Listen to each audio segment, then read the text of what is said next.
Welcome to the Vash Sky ParkCast. Ooh, I screwed that up a little bit there, right there. Oh, let's go ahead and do it one more time.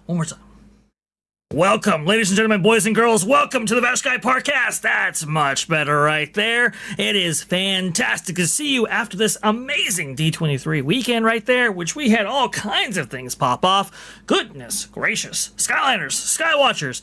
It's been madness over here, which is why maybe I skipped the intro just a little bit. But that's all right. That's just fine right there. The water's warm anyway. We have so much to get into in terms of theme park news, in terms of theme park coverage. It is absolutely astounding what is actually going on. It is crazy. We've got new lands that get names that, honestly, it's kind of like, well, it's Villain's Land. I mean, could have just said that before. Just everybody was going to call it Villain's Land anyway. Why in fact did you think that giving a name to that was necessary? I don't know. It's bizarre to me. We have things that, hey, we've long been wanting as the theme park fans, Disney park fans that is, like the restoration of the Yeti, for example, or maybe perhaps placing the Dream Finder back into Journey to Imagination. That would be very, very cool. And perhaps, can we possibly foresee the People Mover making its way back on that long abandoned track? Now, I think we're at the 30-year anniversary of that. Wow, that is remarkable over there at Tomorrowland's People Mover Disneyland's Tomorrowland and its People Mover. That is going to be very, very interesting to examine. And I hope to do it all, right now, actually, as part of the Vash Sky ParkCast programming. I think it should be very, very cool. And we're also going to examine a little bit of Bob Iger. Unfortunately, he has been graced with a window at Disneyland, Walt's original park, chief architect. In Walt's park, he would say that.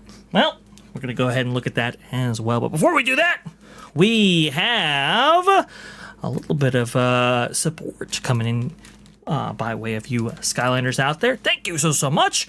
And to our Sky Watcher here, Juliet, coming in here with the 5 British pounds sterling. Evening, Vash Sky ParkCast Skyliners and Sky Watchers. Thank you so much, Juliet, for coming on in and being so supportive and for modding for us. Very much appreciate that. That is awesome. We also have Freedom Seeker coming in here with the $2. Sent you an email just a pick for possible B-roll. Ooh, that's interesting, Freedom Seeker. I will go ahead and look at that because you know me, I'm a B-roll fan. Like to have all that footage or as much of it as I possibly can. Very, very cool indeed. Let's see right here. I'm seeing what? Do Man Cuz? Yes, a theme park anthem. Very, very cool. Still, what is it? Blanking Rocks. That's Texas 84. Do appreciate you coming on in here. Very much appreciate that. Cat coming on in. Hey, love to see you. Awesome stuff right there. And O2RR, thank you so much for coming in here as well. Very, very cool. Love that. Now, Freedom Seeker, thank you. BlankCon, awesome stuff. TJ McNaphee, who does the music for our intro right there. Awesome stuff indeed. I think just that she's out there. Vixen Sky's out there. That's cool. Love to see that. And I do believe my producer extraordinaire is out there as well. Let me go ahead and do a sound check real fast and see whether or not she is there. Oh, I am here. Oh, excited for the show. You're there. Absolutely fantastic. That is awesome. Because I was a little bit worried right there that my producer, something may have happened to preclude her appearance right there. But I'm glad that she was able to make it. Disney Fan 55, are there any chats or anything that we want to go ahead and see or look at before starting with our first story here? We have one from Pikmin's School. Mm-hmm. Rides go missing as humans would vanish on backward civilizations. Dangerous time to be a mouse amusement ride as powers are being amused. As powers being as unamused. Yeah, it's really, really interesting. I when it comes to the wild mouse coasters, when looking at the amusement rides out there in the catalog, wild mouse coasters not doing so well, I will say. And I think it was Alan from All Money Coasters saying that the wild mouse featured at Disney California Adventure, actually, Goofy's Sky School, was the best in Southern California, which I thought was like, wow, that's a low bar. But, said Levy, that's a thing right there. Yes. Very interesting. Unamused. I was way off, Samson. I was way off. That kind of changes, the meaning there. Freedom Seeker coming in here. Here we go. He says, surprised the D23 merch already made it to the parks. I actually looked on Shop Disney, and a lot of that merch is there too. Of course, the Tiki Bird's not there, but I guess that just keeps going out the window. It's going for the Tiki Bird now is going for like $800 to $1,000 on eBay. Yeah, people are selling it. Oh, I really wanted that Tiki Bird right there. The little Jose, It's so cute. That looks so cool right there. It does. Well, $800. Yeah, if it's in high demand, there you go. Rogue Attraction, thank you so much, Fred, in that commentary right there, because boy, oh boy, so many things are happening from this D23 weekend, including some information that is a little bit muddled on Disney's end. Maybe purposefully, we'll see. There you go. Delightfully bewitching new details about Villains Land at Magic Kingdom this August 16, 2026. Once upon a time, someone made an evil wish here. And a wish so evil it corrupted the stone and broke open the structure, spreading the well's poison magic throughout the land. It's a very interesting idea or concept for Villains Land. One that I actually approve. And you can see right here, magic mirror on the wall, which land is the most menacing and magnificent of them all. This by Maura Konzatine here, I do believe. Magic mirror is very, very important for this particular bit of information because the coaster, well, as it was announced at the Experiences Showcase on Saturday, is pretty straightforward, right? It's a coaster. And people are obviously now looking into maybe the track, its layout, from that concept model that they had right there, showcasing the coaster, showcasing the rockwork and everything else and the elements that might actually be on offer.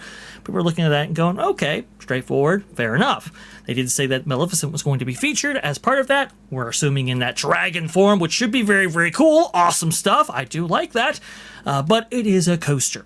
And so we kind of get that, what that experience is, even though there are some questions about whether or not, it's going to be manufactured by Vekoma, what kind of elements might actually be featured, or maybe perhaps that restraint system, onboard audio. There's a lot of ongoing questions with that, but straightforward. It's that second attraction that has a lot of people talking right there, which, let me see if I can go ahead and get some visuals up on screen right now, in which showcases or highlights that second attraction. Let me see right here if I can go ahead and find where I put my B-roll right there. Let's see. We have that, and then we have Villains Land. Yes, indeed. Here you go. Go ahead. That's that beautiful artwork right there that they released actually at the last D23. That would be the one in 2024, showcasing both the Villains Land architecture that might actually be featured, the dragon for Maleficent right there, breathing green fire, which is a very cool effect, and that roller coaster that you can kind of see in the lower part of the image, surrounded by waterfalls and all these different things. We were wondering whether or not they were actually going to fulfill that and bring that to life. Does kind of look like that's the direction they're going, at least for now, which is very, very encouraging. I know they did some a lot of work in order to answer the call when it came to that Drew Taylor article from The Wrap, suggesting that Villains Land was taking a different approach with its attractions lineup, being more consistent or more akin to perhaps Isle of Berk rather than Dark Universe at Epic Universe. This one right here, though, has got everybody talking. So like I said before, it does look like they're going for the scary, for the menacing, for the more adult.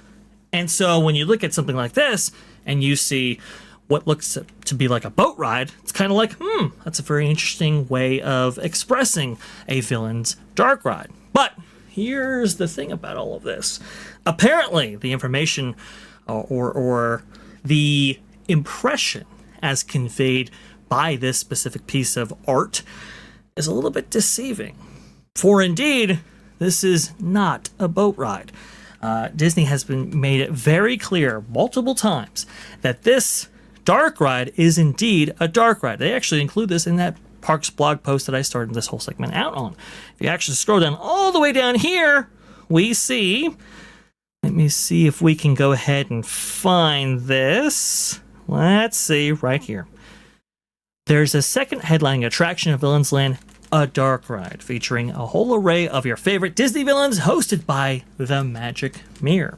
It's kind of interesting that the Magic Mirror is taking such prominence in this whole concept right here, because we kind of heard something like this from Jim Shaw himself, actually the week leading up to the events that would take place during the D23 Experiences Showcase and the D23 Ultimate Fan Event at the Anaheim Convention Center.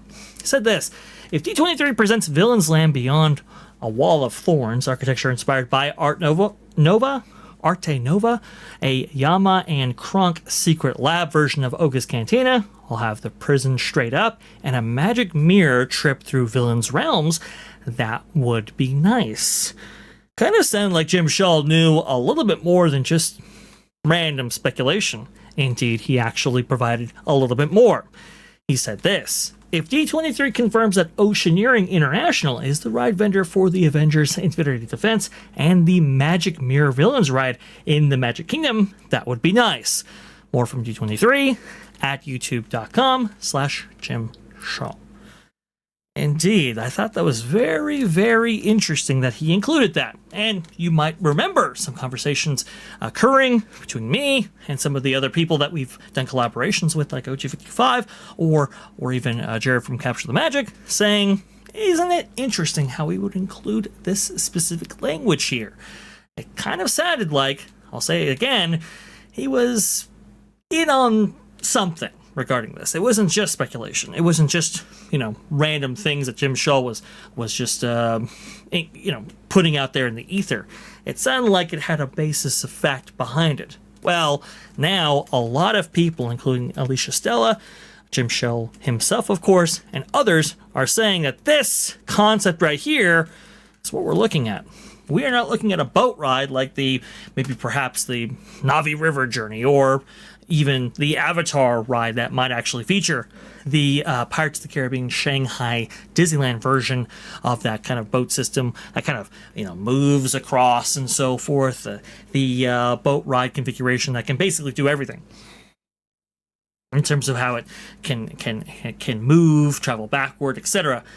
No, this seems like it is going to be utilizing the Infinity Defense ride system that is currently being installed for Disney's California Adventure, and also is, something that you can actually ride right now when it comes to the Peter Pan Neverland attraction over there at Tokyo Disney Sea's Fantasy Springs, which, to me, suggests that maybe the scope here has changed.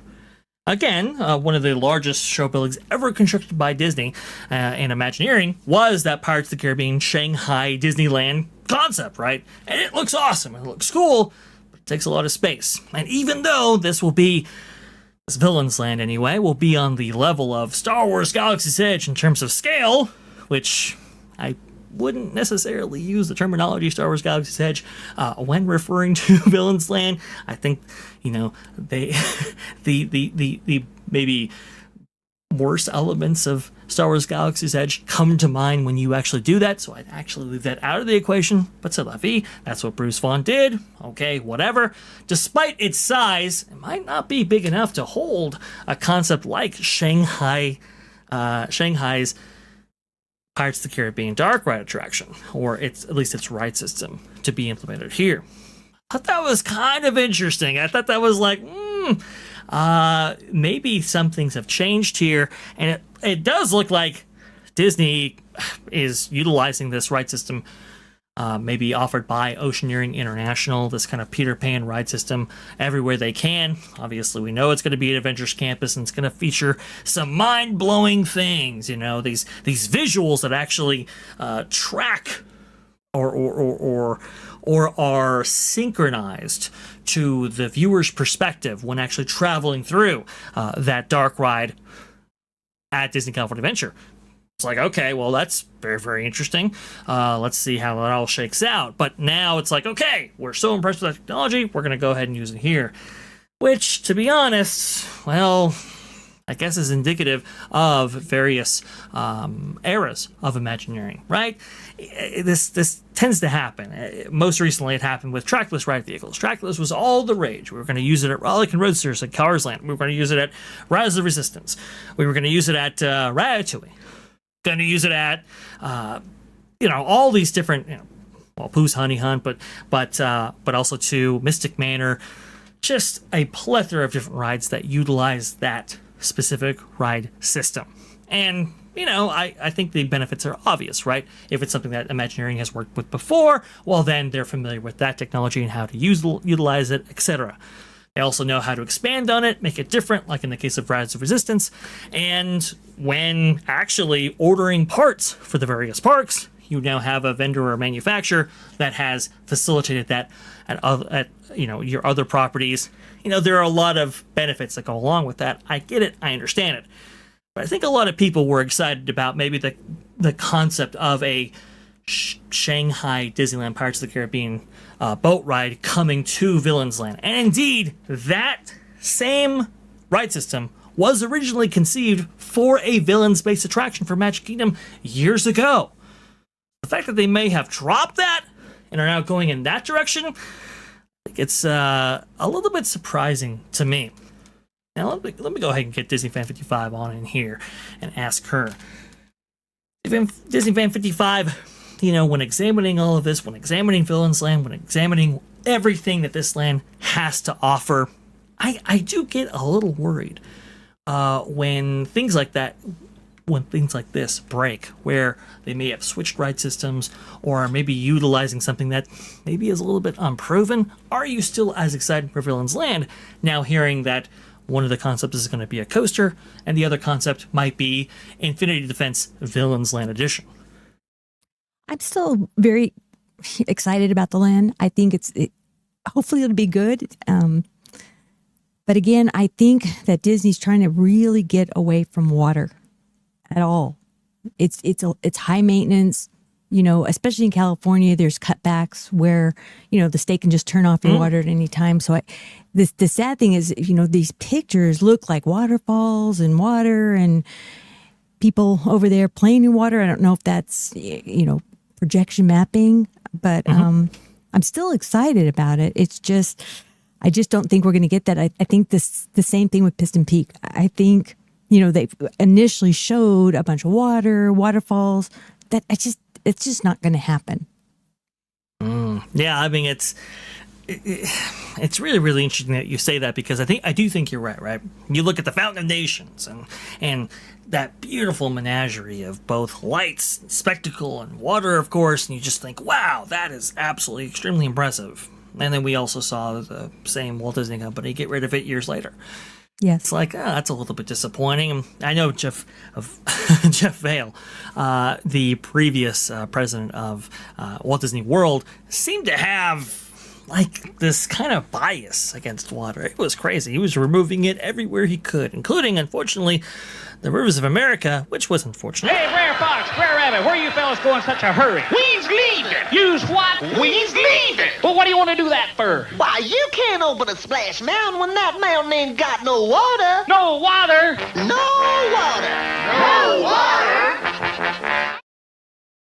water. That's not good. Don't like that. But, c'est la vie. That's what happened, and now we're getting, obviously, Villains Land and Piston Peak in those areas. Yes, I do kind of agree that Disney's kind of getting away from water, which is kind of, ironic that they may have sidelined Avatar, even after its very successful movie in The Way of Water, right? Because, 3 years later, when Fire and Ash comes out and makes perhaps 35% less money at the box office than its predecessor. Now can we necessarily, can we justify that expense? I think is the question right there. Now it does look like Coco is getting a water-based boat ride right there, which is very, very cool, at least for Disney California Adventure. And Lion King, surprisingly, in the middle of Paris, is getting a kind of a boat ride concept. It's supposed to be like a log flume, but we know that these logs are really, really big. They might as well be boats. So water's not all going away, but I do think you're right. I do think the company's kind of pivoting towards these more reliable, less maintenance-heavy attractions, which makes sense. I mean, for Pirates of the Caribbean and all those maybe water-based dark rides that we love so much, like Del Tiempo at the Mexican Pavilion at Epcot, or maybe Small World and all of that. I know they have some complications maintaining those sets from wood rot and all of the things that moisture brings with them. We've seen Giants by Adventure not do well, right? Especially as it interacts with moisture right there. It's still having problems with its audio animatronics and everything else. It is ridiculous how consistent that is. But it would kind of make sense that they move away from that. I don't know. The Infinity Defense system or the Peter Pan system, the only thing we really have to go on from people who have ridden it is the implementation actually at Fantasy Springs. And I know with that Peter Pan ride, it's very screen heavy. And I just kind of worry that, this will be screen heavy as well. And if it is, I think it's going to be disappointing. Now, we were encouraged by the large scale props used for Infinity Defense, another attraction also using that ride system, but I can't help but think that you'd be letting some fans down if, in fact, the best look at the villains or the villains' interaction with us is screen-based. I agree. What do you think about that? I agree. It kind of, they can do a lot with projection mapping screens. It kind of reminds me of Mickey Minnie's Runaway Railway. They can do water, makes you feel like you're in water. Even our Disneyland's Peter Pan, when you're going down, it looks like a little water on there.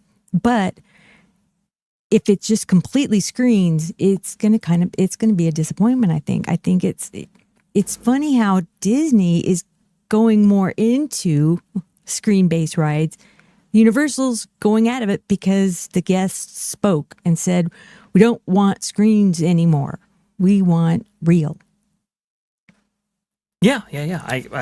I think and Universal heard that message, and I know they're making some changes with their operating philosophy and actually bringing these attractions to life based on all of that. We saw that with, for example, Monsters Unchained over there at Epic Universe's Dark Universe, right? As opposed to going with the Forbidden Journey effect, right, in which you actually have these rotating carousel of screens that you actually connect to, and it's a very, very interesting way of conveying a story. They said, no, we want as practical as possible, and that's what we got with Dark Universe, and it's extremely impressive. Not everything works, and sometimes it's hard to get that working, but I do appreciate the ambition. It's just really kind of interesting how this is all kind of shaking out, and I know some people, they view Battle at the Ministry as the superior attraction. Some people view Monsters Unchained as a superior attraction, but for the people who are Monsters Unchained fans, I think a lot of that, fervor for that people will point to the practicality of it, and practicality never goes out of style. It never goes away, right? It continues to impress and amaze. Think of Pirates of the Caribbean, that an amazing attraction that dates back to 1967, and yet it's like, that works, no matter what generation or era you happen to be in. And I do think I think there's going to be a growing importance on the tangible, on the real. And like you said, Disney 55, Disney themselves actually said that when actually constructing Rise of Resistance. They said that our fans, they want the tangible, they want the real, they want the practical. It's just kind of weird how we don't get that consistently anymore, and we see more screens creeping into Disney-based attractions. We'll see how far they go when it comes to things like Coco, like Infinity Defense, like maybe with Villains Land. I will say one of the things that might work out in Piston Peak's favor is that it doesn't quite get dark enough in any of those locations to actually imbue screens in any of that, maybe in the caves and so forth while you're actually going through there. But I think a lot of that will be practical, which is a win.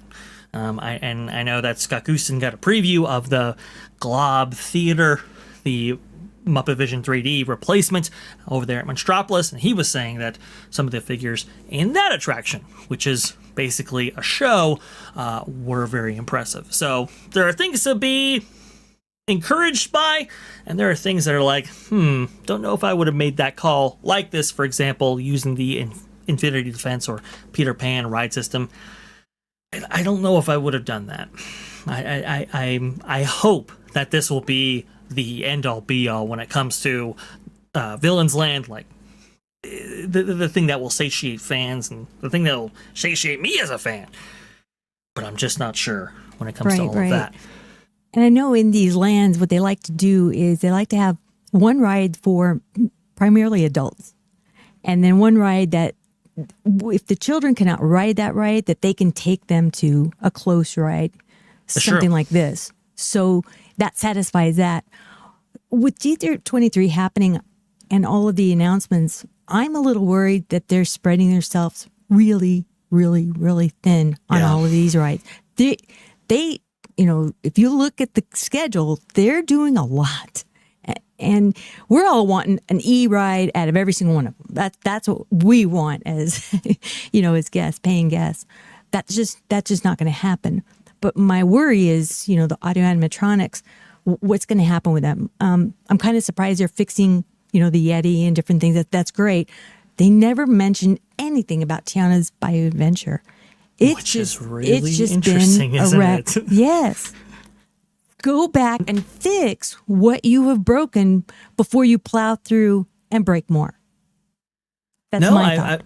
I mean,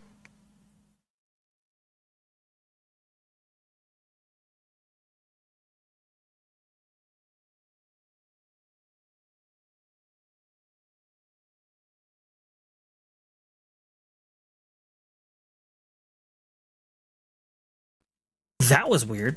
Sorry about that. Do apologize. I'm back. It's the sticky keyboard. I do apologize about all of that.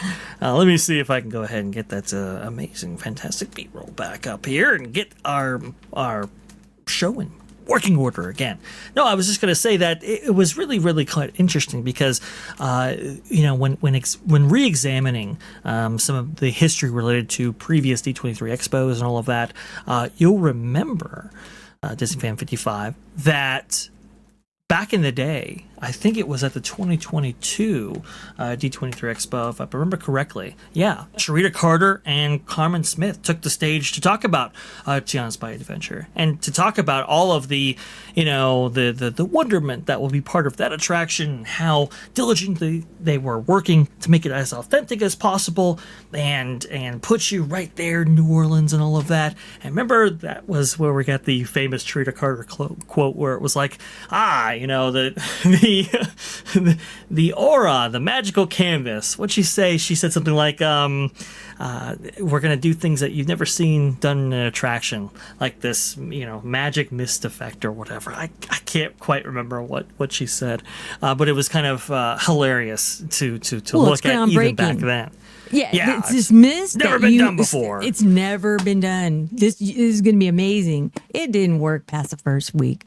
And people were saying, well, it's still in testing mode. I guess 2-3 years later, it's still in testing mode. It's just never worked. And these audio animatronics, the company that made them they just don't work. They just don't work. And here you had Splash Mountain all those years, no problems with most of them most of the time. And there was way more, figures in there than there are now. And they can't keep them going. My goodness. So. I mean, the amount of figures in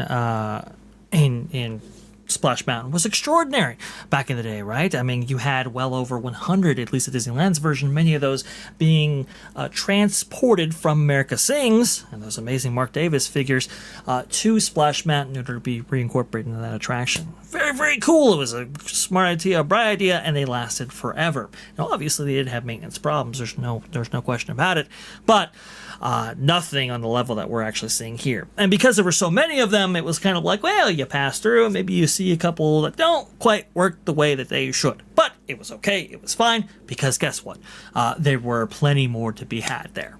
Versus Tiana's By Adventure, there's not a lot of animatronic figures in place, right? And so when you have even a few not working correctly, it can quite diminish your experience, which is very, very unfortunate. And maybe the Disney company's kind of come around when it comes to the issues featured, right, with Tiana's By Adventure.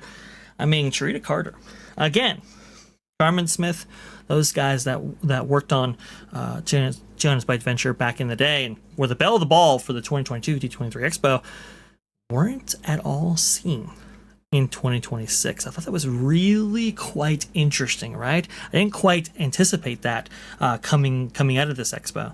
You're right. But when you looked at like the exhibits nowhere. and everything, isn't that interesting? Like they didn't have like, you would have thought they would have hosted a panel or whatever with Charita Carter or Cameron Smith in some way. Oh, let's go over what we did and how we worked out the things connected to Tiana's By Adventure itself. You would have thought that they would have been connected to another project. I mean, obviously they were so successful, allegedly, with their transformation of Splash Mountain. Well, why don't we feature them in other projects? But we didn't see that. I mean, we didn't see a lot of stuff at Disney 55, and I thought that was very odd.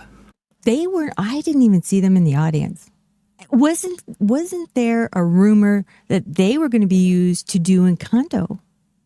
Isn't that true? Yeah, there was a couple of rumors. One, I heard that they were going to be attached to Villain's Land. We haven't seen that. It looks like Carolyn May, I believe, is the lead Imagineer working on Villain's Land right there, and didn't see Charita Carter or Cameron Smith anywhere to be found, or any of the other people that were attached to that project. Didn't really see them attached to any others either. They went through the entire entertainment showcase right there, or I'm sorry, the experiences showcase, showing off all of these amazing rides and attractions and shows and everything else, and didn't see them once even mentioned. Didn't see them anywhere on the show floor or anything else. It's kind of interesting how I think the company, and by the way, I think it was Brer Oswald who made reference to the fact that in that Piston Peak model, every ride was featured, right? Like, so in the periphery, you had Haunted Mansion, you had Big Thunder Mountain Railroad, you had the Liberty Bell station right there, or the load unload dock. But Tiana's By Adventure, not there. And it's just, I don't know, it's no really kind of interesting. Mountain. In fact, no water. It wasn't there. No water. It's like they're embarrassed about, and the sad thing is they had to rip both of them up out at the same time. I just thought, rip one of them out, do Walt Disney World maybe first, do a Tiana's By Adventure, see how it works, and then do Disneyland. No, they had to do them both at the same time. So we've just got two major e-ticket rides that I rode it once, we rode it once, and that's it. And it just, Disneyland completely soaks you. I mean, completely head to toe soak. So it's not even enjoyable to ride as a broken ride. Well, yes, of course. That is actually very, very true. I want to go ahead and show this right here. I was trying to find a way to incorporate this. I didn't have it necessarily on the schedule, but I still wanted to feature it if I could. There you go, from Disney Scoop right here from Disneyland. This Disneyland shirt features all the lands of Disneyland except one. You can see right there, Main Street, USA, Tomorrowland, Adventureland, Fantasyland, Frontierland, all the originals, the classics there as part of that Disneyland television series, and the opening of Disneyland back in 55, all represented. Good stuff. New Orleans Square, Star Wars, Galaxy's Edge, Mickey's Toontown. But there's one missing. Disneyland 55, do you know which one that is? The Bayou. The Bayou Country. is not featured there, which is very, very bizarre because, as you know, Disney made a huge thing about, oh, hey, we're going to rebrand Critter Country into Bayou Country. We're going to fully incorporate Tiana's Bay Adventure into the rich tapestry of Disneyland, its legacy, its heritage, etc. And yet it doesn't even make its way onto a shirt promoting all of the, supposedly 9 lands of Disneyland. I just thought that was really interesting. I thought that was like, wow, you're really kind of running away from this in a way that, I wouldn't have previously expected. And I don't know what that's being motivated by. I have no idea, but I thought it was very, very interesting. Freedom Seeker coming in on here. Maybe they need another trip to New Orleans to do more. Research on how to fix the ride. Yeah, exactly. I thought that was hilarious. I thought the same thing, Freedom Seeker. That's so I funny. was like, they took a 2-year trip. 2 years. 2 years to research to make it authentic. And then the ride ended up like, what is this? You have to be on some spice or something to get this spice to enjoy. They couldn't even use they couldn't even use the music from the ride. They couldn't even put Tiana's dress on Tiana. It's interesting how she walks around and she's got her dress on. You want to see it. You want a book report ride. And this is just it's just a mess. When 2 years. when everybody's reeling from the recovery, connecting to the pandemic and the effects of it and everything else, and Imagineering is in this very, very chaotic state, right? Coming out of the pandemic, coming out of the Chapek era and everything else. We'll see maybe a little bit of that with the Imagineering story version, series, season 2 from Leslie Works. I'm very excited about that. But when everything's like, chaotic and upended and everything else, where are they? They're having, celebrating Mardi Gras in New Orleans and taking, a research trip on and off for about 2 years right there. It was kind of like, wow, okay. And now, nowhere seemingly to be found. I hardly make reference to Tiana's Bay Adventure at all at the expo. Again, a showcase for all the company's products, attractions, experiences, etc. Very surprising stuff. Things change. They change fast. Mattercat here. And here, kids, is where Dr. Facilier gets dragged away by demonic voodoo demons. Yeah, exactly. So let's talk about that for a second. Very interesting. One of the villains. Very interesting comment. Mm-hmm. Indeed. One of the villains that is actually going to be referenced in Villains Land is Dr. Facilier. They actually came out and said, boom, Dr. Facilier is going to be featured in this, which is incredibly ironic as well, right? We can't actually get Dr. Facilier in the Tiana Princess of the Frog attraction, but we can get a version of him here. Again, things seem to be turning there. We'll see if any voodoo is mentioned there. But as Bruce Vaughn said during this Experiences Showcase, the obvious is sometimes the right answer. That was the reasoning he gave to the naming of Villains Land, even though people examining the art said, looks like this was going to be called the Dark Forest at one point. Looks like they pivoted in kind of another direction, maybe because of Jenny Nicholson. I have no idea. But the obvious is sometimes the right approach. I do agree, which is why Tiana's Bay Adventure should have really been simply a Princess and the Frog dark ride, not this next chapter story, not this, whole, we're going to do the food co-op thing and special spice and all of that nonsense that people just don't care about. They care about their characters, they care about their stories, and it looks like Disney's learning from that. Looks like even for Encanto, they're going to be going over some of the most famous sequences attached to Antonio's story for all of that. Obviously, they had to go in that direction for its inclusion in Animal Kingdom. Makes sense. But even like Coco, for instance, right? They said, it's going to take place like a year after the events of the first movie. And it's like, okay, well, that's fine. But it looks like we're going to be diving into Miguel's memories of his experiences, which tells me, they're basically treating this convoluted way to give people what they ultimately want. Yes. Will that be done for Villains Land? Got no idea, but I am here to see it. Well, I'm a little bit concerned too, because they alluded to reimagining the villains. Why? Why are they reimagining the villains when you have the villains? It's not like they don't own the IP and they have to change it because they have to pay another company. So that's got me a little worried. What is going on? Why does everything have to be reimagined? If I hear that word one more time, oh, man. That's reimagining. Yeah, that is a great point, and I'm so glad you brought that up because they did say that they were saying that they were going to they were going to essentially recontextualize the villains in order to make them work in this land. And it was very Star Wars Galaxy's Edge-esque. I don't know if they're necessarily going that far, but it's kind of like, just give us what we want. I mean, for Star Wars Galaxy's Edge, it's, what people most love about those films, what people most love about those stories are those characters, is that music, is being thrust into this war between the rebellion and the Empire, not necessarily the First Order and what is it, the Resistance, I guess. We don't really care what Rey has to say. We care about Luke, Han, Leia. We care about Darth Vader. We care about hearing that amazing, bombastic John Williams score. That's what we care about. That's what we want. And eventually that's what we received, which is very, very good. But are we necessarily making the same mistakes all over again? I don't know. We'll see. We'll see when it comes to Villains Land. The story looks good and the tone looks good, I will say. Like I was saying before, with the rap article and all of that, when they were saying they were going to go a little bit more kid-friendly, I was like, uh-oh, that's going to be the wrong way to go. Right. Turns out, though, they're not. And again, this part of this Experiences Showcase, I think, was an answer to that specifically. I think they actually made reference to rumors that were brewing around Villains Land.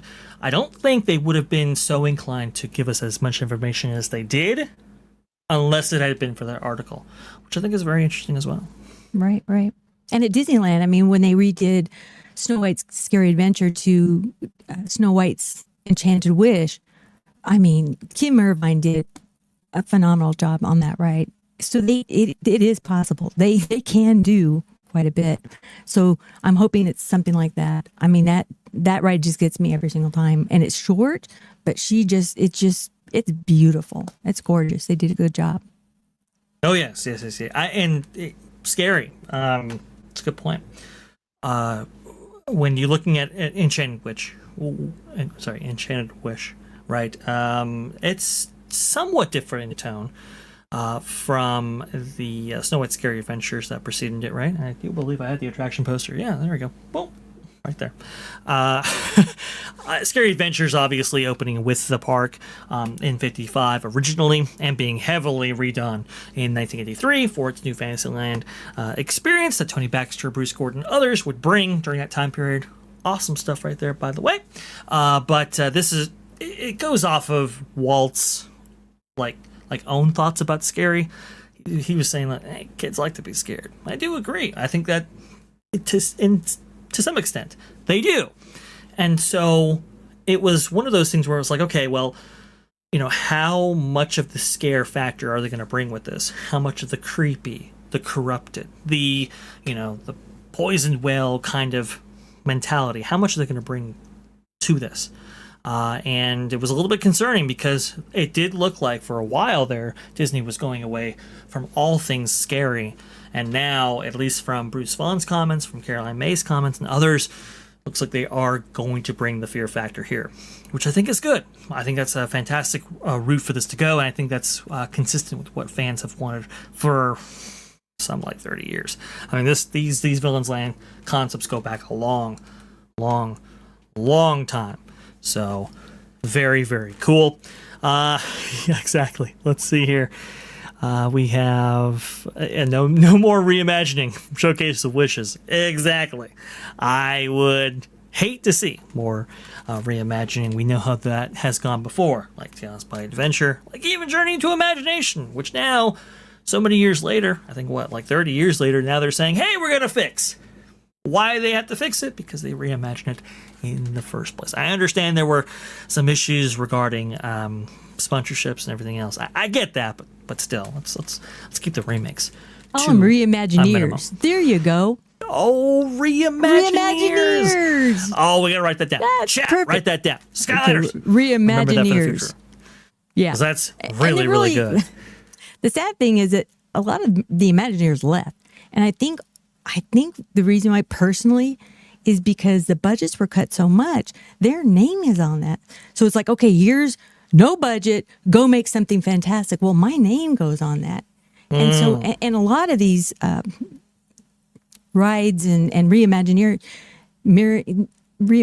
that they're doing, they're not using as much custom things. So like the gift shop for Haunted Mansion Disneyland, that was just like a bot shed, literally. So it's almost like they're purchasers, they're not Imagineers. And so when you take that budget away, I don't want my name on it at all. So you've got Joe Rohde going and Baxter going, Kevin and Rafferty, and Kim Irvine going, and I understand that they're getting a little bit older and stuff, but it is kind of something to look at. Oh, absolutely! It's definitely part of the story when it comes to Imagineering. That's for sure. Maybe an Imagineering story. Rogue Attraction, though. Mr. Toad still goes to hell, right? Yes, he does. That is true. Yes, he does. absolutely does, and it's awesome. It is fantastic. By the way, one of my favorite jokes in all of theme park history is the fact that the judge there that sentences you to prison for all your crime because you're playing the judge also happens to be the devil there on the other side of hell, which is quite funny. Guilty. Thank you. That is all. Yep. Guilty. You got to get Texas that. 84. I know. I really do have to get that drop because that would be awesome. Haven't heard conjured architecture lately. Yeah, I know. We didn't hear about conjured architecture during this whole showcase, right? Now, they were a little bit cagey with all kinds of details connected to Villains Land, which is why, basically, we're setting the record here when it comes to the dark ride and everything else, because even they didn't really specify a lot of these things during the showcase, that's for sure. But conjured architecture, you'll remember this terminology used by Imagineers, I believe it made its first references at Destination D23.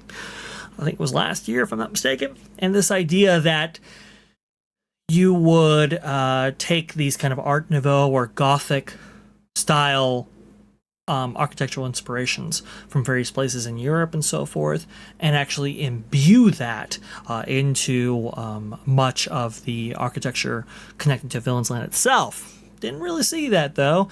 You're seeing right now trees. Got a lot of trees, that's for sure. And there were a couple of little showcases on this. The idea being that to set the tone for Villains Land, they're starting with these kind of corrupted trees right here, which are taking inspiration directly from the 1937 classic Snow White, and maybe even perhaps what the Imagineers did back in '55 with the Enchanted Forest and so forth, and all the trees there. It's kind of funny that it's kind of like, oh, it's old as new again there. I remember doing this in the 50s. But c'est la vie. They're putting all those trees there, which should be very, very cool. And I do agree, it sets the right tone for this whole thing. Let's see. D23, thousands of words spoken, not one thing said. I agree with that. Memo. I do agree with that indeed. Let's see. Yeah, showcase. Yes, you could tell I wasn't going to be done right. A lot of people predicted that, at least when it comes to Tiana's by Adventure. A lot of, it's just, I remember even like people like Jim Hill and everything like that talking about how the lengths at which they were taking this authenticity kick here, and how it's, even back then during its development, a lot of people were like, oh, I don't know about all of this. And we did hear that Imagineers, longtime Imagineers, people who had retired, maybe even people still with the company, when actually shown the concepts for China's by Adventure, I mean, they were just like, we got massive problems with this. This basically breaks every single convention when it comes to an attraction like this. And they were told, well, you're not the prime demo for this attraction. So apparently nobody is, because nobody ever talks about it. Okay, well, there you go. That is Villains Land. We got to be moving on along here because we've got so much more to talk about, specifically when it comes to Disneyland's Tomorrowland, which we did actually hear something about, which I thought was very, very interesting. Starbucks Sorcerers here. My worry is, quote, give people what they want. Which people? The ones in favor to bulldoze Tomorrowland, or the ones against it? The ones attached to the current Spaceship Earth ride, or who want it fully reimagined. That's a great jumping off point right there. I'm going to go ahead and save that comment because I think that is a question here that we'll be getting into. Hidden Geek Village, though, coming on in here with the $5. Do apologize. I meant to get to this a little bit sooner, but we just got so invested in the conversation and we had a little bit of technical hiccup, so I do apologize for that. Hidden Geek Village, though, coming in here with the $5. Vash, very much appreciate that. I have to know, how do you stay so consistent with bringing high quality content? I think we all see how hard you work. What drives you? Well, the passion for the work, that is. That's what drives me right there. I love talking about this stuff. I love diving into this stuff. I love researching this stuff. I love conveying all of this stuff to you. And honestly, it's all of you wanting to tune in, week out, show in, show out, and wanting to join me along for this journey right here. That is absolutely what motivates me. There's no question about that. And I don't know. This is what I do. This is what I love. I've been doing it for 20 years. Not in front of a camera, but myself privately, you know. I remember, you know, not only buying countless books, but also, you know, hitting forums, articles published by all kinds of people, including Jim Corcus, Jim Hill, and otherwise, and just would go on, you know, just read about history constantly. I was so invested in it. I was so passionate about it, especially as it's connected to Disney parks, Universal parks, Six Flags, etc. I mean, it was all I could get my hands on. And so, you know, when the opportunity became, hey, maybe you should go ahead and put this out on video, it's like, oh, that's like a thing. And so I remember Hoji55, he's like, you know, you could be a lot more effective in getting your ideas across than X's 250 or so character limit by actually making YouTube videos. And so jumped on board with that, and it's been a train of interesting things ever since. But yeah, there's a ton of work that is put into it. I know. Only got about maybe 3 hours last night of sleep because I was so invested in getting these stories right, getting all the information there, constructing these visuals that we actually show during the show right there. So much of this, you know, covering D23. There's so much. There's just a plethora of information right there, right? And you have to absorb it. And also, too, people, you know, look at that and they go, hey, come on my show. It's like, okay. So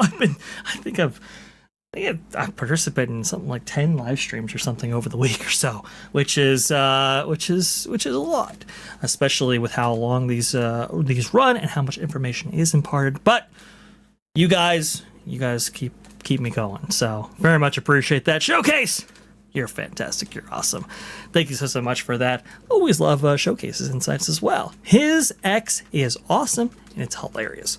Make sure you follow Showcase of Wishes right there. All right, time to be moving on to Tomorrowland, the land that will be famously built tomorrow, as I know it today.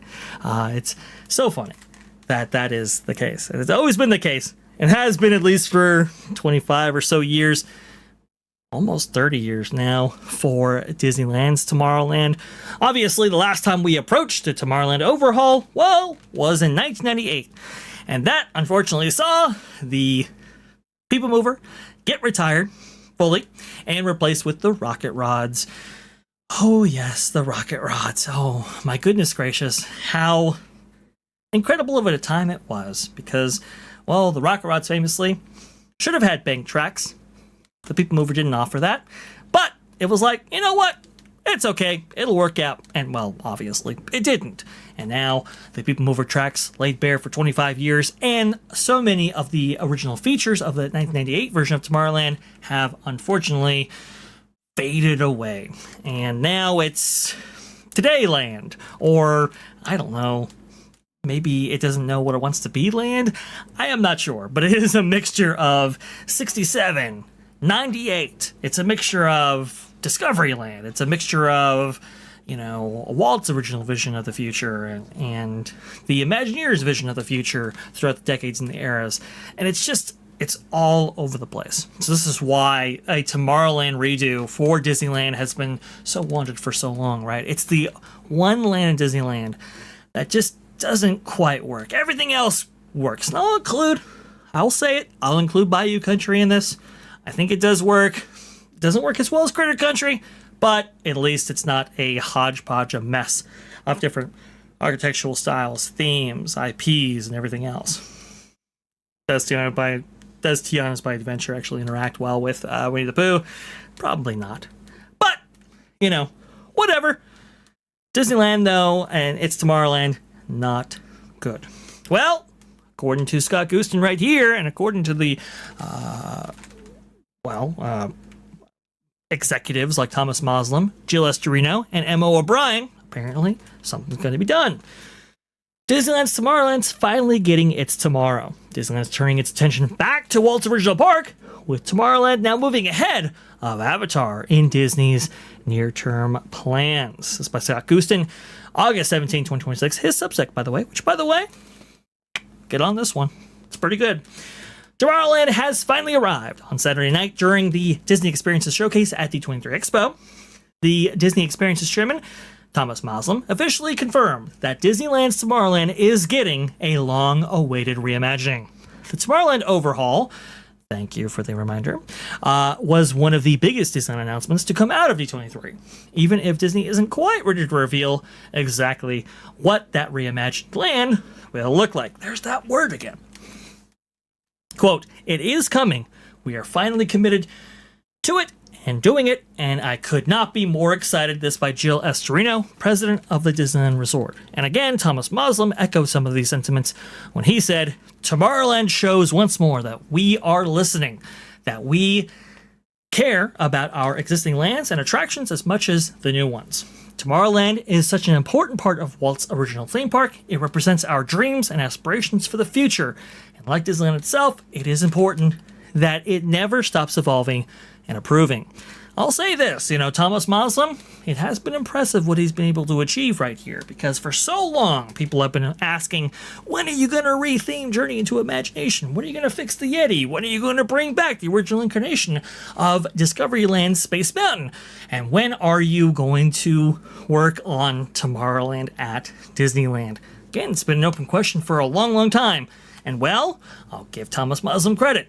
He looked over and saw what the fans were most concerned with, and they used them as a checklist and checked them off over there at the Experiences Showcase. Now, I will say, words are cheap, actions cost a lot of money, but at least the sentiment is there. And that's been consistent with Thomas Moslem ever since, back during the February Media Summit, in which he said, hey, you know what? Disneyland, which he was the president of at that time, it's got some friction points for guests. It's got some stuff that's a little rough around the edges. We're looking at those guest surveys, and we're seeing that, guest feedback regarding our cast members hasn't been all that well. We're actually going to do something about it. And so that's when you'll note that they actually got rid of that 11 p.m. designation for park hopping for park hoppers, whether it's tickets or annual pass holders. Magic keys, I guess, nowadays. Said, you know what, we're going to get rid of that 11 a.m. limitation, where you couldn't actually park hop until that time actually came up. We're going to get rid of that. And to Tom's point, they eventually did, even after Thomas Moslem had been made the chairman of the Experiences Division. Jill Estorino, consistent with that philosophy, we're going to go ahead and do just that. And it looks like, as somebody who was handpicked by Tom himself, looks like Jill is committed to that philosophy as well. Like I said before, it is coming. We are finally committed to doing it, and I could not be more excited. Jill Estorino, president of the Disneyland Resort. During a media briefing last week, Disneyland Resort President Jill Estorino and Emma O'Brien, portfolio executive creative producer for Disneyland Resort, shared details about the Tomorrowland reimagining, including Disney's vision for the land and how it fits into the resort's broader development timeline. Go ahead and get some visuals up here for you so that you're not looking at just a wall of text as I go through this, because I think what is included here is very, very interesting, and I want to go ahead and include some visuals of Tomorrowland to give you an idea of what we're talking about. There you go. I do believe we have another view here. Let me see if I can get that right there. Does that work? Hey, it works. Here we go. Let's see right here. Yes. Quote, now it's time to really turn our attention and focus on the original park that Walt built. That's exactly what we're going to do, Jill Estrino, president of Disneyland Resort, said. Shifting priorities with tomorrow in mind. With the announcement, Disney has also laid out where the project now falls in the sequence of major Disneyland Resort projects. And that sequence gives us a much better idea of the company's priorities over the next several years. Disney says Avengers Campus will be, quote, the first out of the gate. I guess that was said by Jill, I do believe, followed by the new Coco attraction at Disney California Adventure. After that comes the transformation of Tomorrowland, followed by the Avatar destination plan for the Hollywood backlot area of California Adventure. Again, Jill Estrino reiterates this herself, again, the president of the Disneyland Resort. Avengers Campus is on the way and will be the first out of the gate. Then we're going to have the addition of the new Coco themed attraction at Disney California Adventure, followed by the transformation of this reimagined Tomorrowland, and then the new Avatar destination in the Hollywood backlot area of that specific theme park. I want to go ahead and really think about that for just a moment, because previously the cadence was, okay, it's going to be Avengers Campus, which Avengers Campus needs a lot of work, and it needs to have a really for real ride, so it made sense. And that was always the plan going back to 2019. So, okay, fair enough. Coco was a new addition, but it's like, okay, kind of makes sense that if, in fact, you're going to close down Monsters, Inc., in order to make way for Avatar, you'd kind of want something that was a little bit more family-friendly rise up in its place. So it makes sense. Avengers Campus, Coco, and then Avatar, the big splashy new attraction. Splashy because, well, it's a water-based attraction. That's going to be coming into California Adventure. But now that whole cadence has been completely upended. Now it looks like it's going to be Avengers Campus, Coco, Tomorrowland, and then Avatar, which is quite surprising because, remember, Avatar, that Avatar experience, that announcement actually predates all of the announcements and details that we received at this last D23 Expo. In fact, it actually preceded all of the details and information connected with the 2024 Expo, right? When they announced Encanto, when they announced, Dinosaur was going to be made into Indiana Jones, when they announced stuff like Villain's Land, Piston Peak, and everything else, all of those were predated by Avatar. Why? Because Bob Iger himself actually championed and announced Avatar at the Q1 fiscal year 2023 earnings call. His first time back, by the way, from his little stint when Bob Chapek was the CEO. When he came back, first earnings call up to bat, he actually said, hey, guess what? The Way of Water has done tremendous at the box office, because it had, right? I think he delivers that earnings call, I think it was February of 2023 right there. Remember, in December of 2022, that's when Way of Water did achieve $2 billion at the box office. It was this huge, unmitigated success, unparalleled. And this is Bob Iger saying, hey, you know what? We are going to be taking that amazing franchise, the only franchise that's actually performing for us, by the way, at least back then, and we're going to bring that to Disneyland Resort. It's a big deal. It was a huge, huge deal. But things may have changed regarding all of this. It's quite fascinating to kind of go through the history of Avatar, by the way, for the parks. I know that this article actually made its way back in January 24th of 2024 right here, when John Landau was still connected to the project. You can see right here, this from Walt Disney World News Today. Avatar producer John Landau visits Walt Disney Imagineering to talk about the future. Again, this is after that famous earnings call in which Avatar was originally shepherded. Indeed, you can kind of see right here, going back, oh, I am human, people. Come on now. Goodness gracious. New Avatar experience is coming to Disneyland Resort. Here's what we know so far. Bob Iger, CEO of the Walt Disney Company, February 10th, 2023. That's when he announced that based on the success of The Way of Water, which was a huge success, said this: James Cameron's Avatar Way of Water, which was easily the most successful film of the quarter, has become the fourth biggest film of all time globally, with close to $2.2 billion earned at the box office to date. Iger said of the blockbuster, which premiered in December of 2022. Thank you for that reminder. Today I'm thrilled to announce that we will bring an exciting Avatar experience to Disneyland. That was quite the thing. But as we know, maybe priorities change. But it was all leading up to that. You'll note right here on August 19th, 2024, a few days after D23 2024, all things Avatar from the Ultimate Fan event. You can see up there, look at that, James Cameron, along with the stars of Fire and Ash. And yes, Fire and Ash was going to come out, and it was seen as the biggest thing ever. And with that, let's go ahead and showcase this tremendous concept art, this amazing concept art for this Avatar experience, or Avatar Land, maybe perhaps, featured at now Disney California Adventure. Back in the day, it was Disneyland. Things shifted there, which I suppose is appropriate. I don't quite know how it fits in the story of California, but maybe that's changing as well. But here's the thing.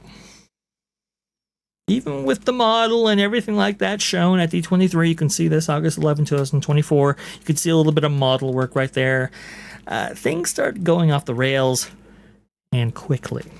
There you go. Disney debunks rumors that Avatar Land is canceled for Disney California Adventure ahead of D23.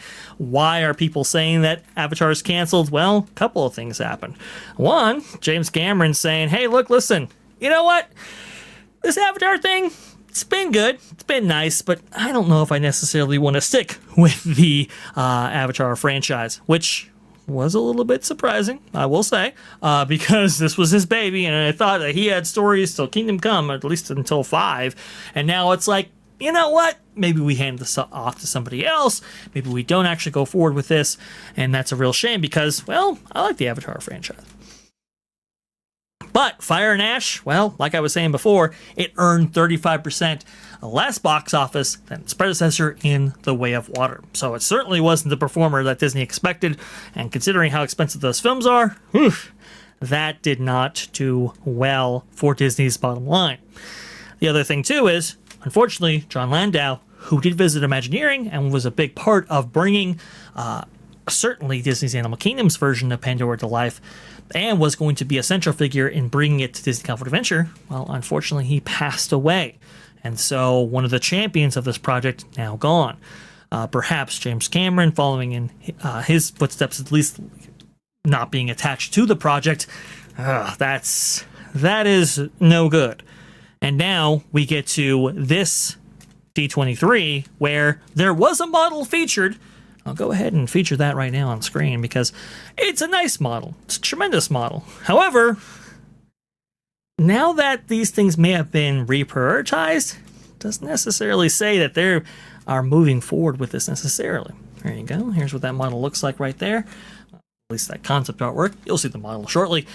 Looks good. Looks fantastic. Looks like a very nature-inspired, obviously with that very interesting rock formation and rock work that the planet of Pandora actually features, but certainly done in a style that I think fans would appreciate. You can see that boat ride right there, which we know for a fact that will use the Shanghai Disneyland Pirates of the Caribbean boat ride system, which is very, very interesting. And despite the model work, and despite that feature there, at the D23 Experiences Showcase that would take place this past Saturday there at D23, they did not feature a segment on Avatar. A lot of people were very shocked and surprised by that. They were like, whoa, wait a minute, hang on here. This project that was originally announced in February of 2023, that predates all the other projects, I didn't even get a mention? Well, in fact, it did. I think Ali Rubenstein, those of you keeping track, that's the blue-haired Imagineer there, she said, no, we're doing an Avatar, and then moved on to the Coco presentation that she was currently giving. So it was like, that's weird. Well, maybe we'll just wait for that Avatar segment later on. And it never came. In fact, it didn't have an ounce of screen time. And that was very concerning for us Disney California Adventure, maybe even us Avatar fans, like, is this going to come forward at all? And now you have Scott Gustin actually saying, well, it's actually been reprioritized. In fact, it does appear that Tomorrowland itself has been prioritized over Avatar. That was shocking because, as anybody knows, Tomorrowland, I mean, that's always years away, right? Indeed, Coco itself is going to take years to actually build. Avengers Campus is not going to come online until at least 2028, as it was revealed at that Experiences showcase. So it's like, how long are we going to be waiting for Avatar? And originally people thought that this was kind of like a 1 to 5 year timeline. But now it might actually be 5 to 10, which if it is, that effectively means that this isn't going to occur. In fact, so many things have changed now. Can you imagine what it'll be like in 3, 6, or even 9 years? Indeed, when going from The Way of Water, as it was originally released in 2022, to its sequel, In Fire and Ash, released in 2025, like I was saying before, 35% drop in the box office. John Landau, unfortunately, no longer with us. James Cameron may be walking away from the franchise. Bob Iger himself, who championed it originally, is now retired from the company. Joe Rohde, who originally brought the first version to life, well, he's not connected with the company either. He consults here and there, but certainly doesn't work there anymore. So now it's like, well, all the central figures, all the people who were, let's say, most important in the Avatar story connected with Disney are now gone. So who is championing this? Who is pushing for this? Again, this was a promise and a vision that Bob Iger had. But that might not be consistent with Josh Giammaro's vision for the company. Might not be consistent with Josh Giammaro's list of IP that he wants to bring into the parks. And again, we talked about this before. The Avatar franchise, it's on the downswing. That's why James Cameron's interested in getting out while the getting's good. What does that mean for merchandise? What does that mean for the world of entertainment? Are we one franchise away from Disney maybe perhaps replacing it with something else? Again, Avatar and its inclusion in Disney parks actually predates the Fox purchase by a lot of years.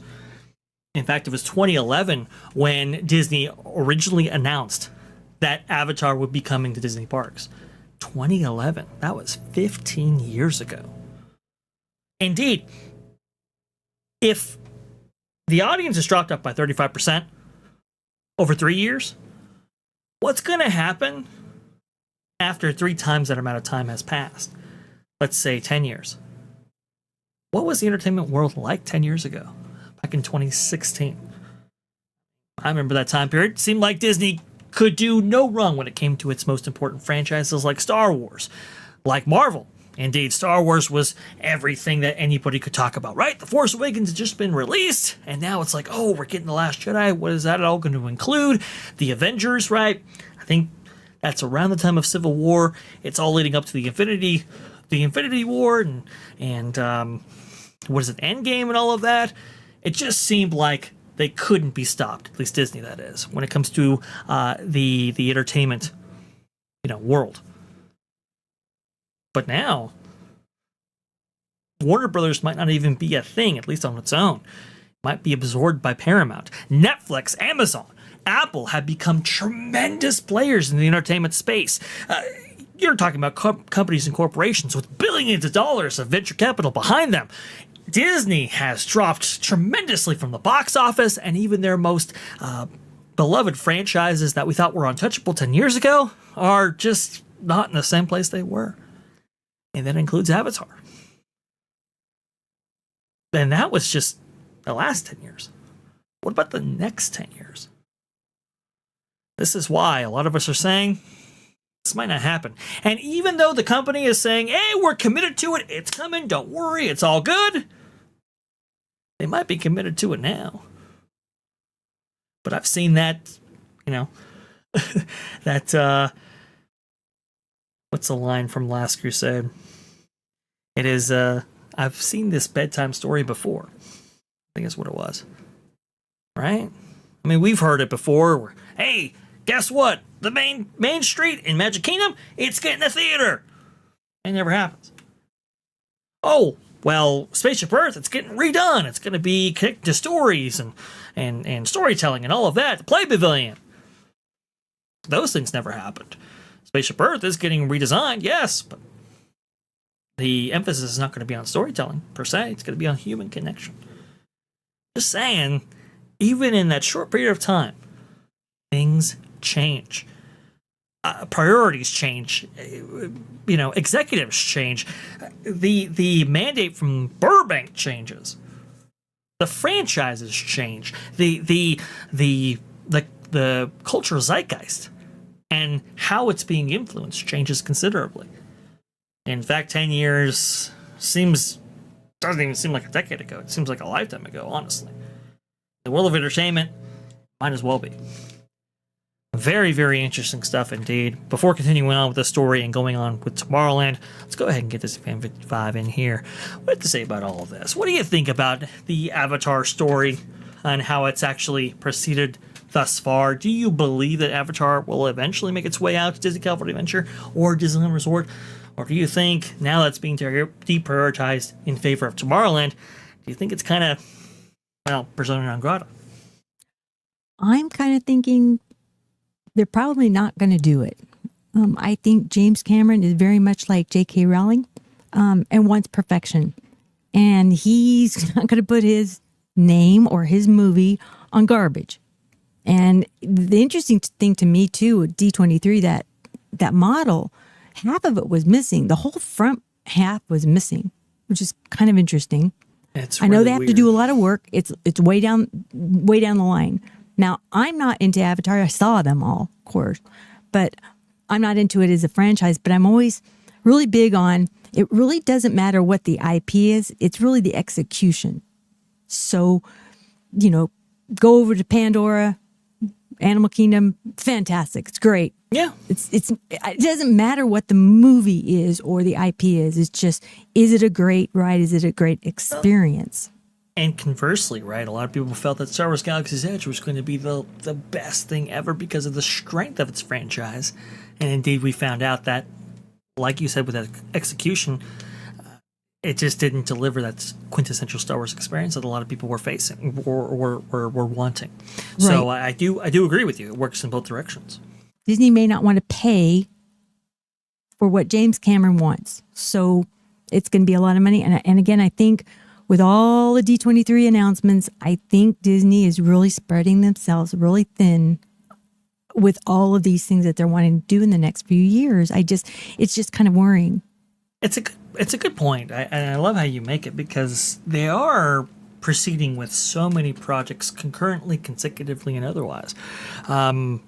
It's really, really quite interesting because for the longest time, Walt Disney World wasn't meaningfully invested in. And at its detriment, of course, for all of us fans and everybody who actually goes to these parks on a regular basis. It's kind of like, man, it's getting a little old and, long in the tooth here. What's going on? And unfortunately, that did not work out in the company's best interests, especially when Epic Universe came online. When Epic Universe came online, it was like, holy smokes, we are losing a good segment of this attendance, of this populace, etc. Universal's eating our lunch. We have to do something. We have to do something quickly. So it's like, okay, $60 billion, go. Let's do it all at once in order to make up for lost ground, which, is encouraging if you're a Disney fan. But at the same time, the reality of the situation, I don't think there's nearly enough creatives, especially skilled creatives, to spread around effectively to all of these different projects all at once. And so I think that's what Disney Fan 55 is saying here, in which you find yourself in the situation where, some things they slip through the cracks. Some things from from a quality standpoint, aren't necessarily shepherded the right way, at least the way they should, because everybody's moving so fast. Everybody's moving without a lot of the support systems in place, because you're literally working on so many different projects at once. It's really quite a fascinating thing. It's really quite an interesting thing. I'm very interested to see if they actually pull it off. Culture Casino in the chat, awesome stuff right there, saying tomorrow. Just cannot even imagine everything, but it just anything but a dystopian future. There are no visionaries or futurists at the company, let alone creatively. Indeed, there is an opinion there, and I don't believe it's 100% unjustified. I think there is some justification, and it's warranted, those comments. When you see the work output, especially those connected with Epcot and so forth in the recent years, remember, Epcot just lost its lighting package over there in the ground over there at Dreamers Point. It's kind of like, wow, that is really, really something. Culture Casino also coming in here. They couldn't even answer basic questions concerning its size. Yeah, I do believe Culture Casino was there at D23.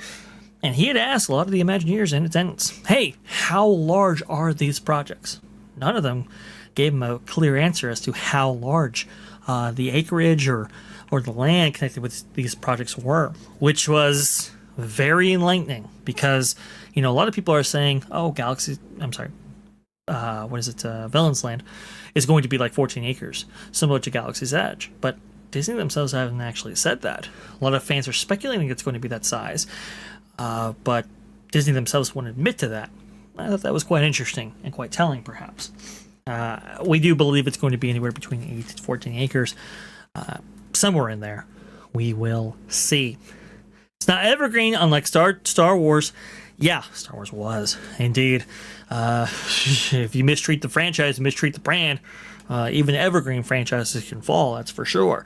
But I do agree with you. Star Wars has endured for 50 years. It'll be 50 years next year.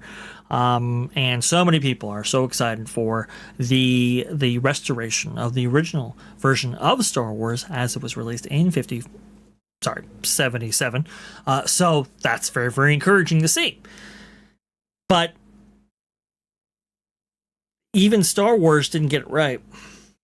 And even if you execute at a very high level Avatar, will it be compelling for fans? And especially in 10 years, 20 years, 30 years, which these projects and how expensive they are expected to last. So it's going to be very, very interesting to see. Again, Disney and Josh Giamaro, I've heard it's Dumaro, perhaps. I'm not sure. I'm just going to say Giamaro. Josh, he himself actually reiterated during the last earnings call that these projects were heavily scrutinized in order to ensure maximum ROI.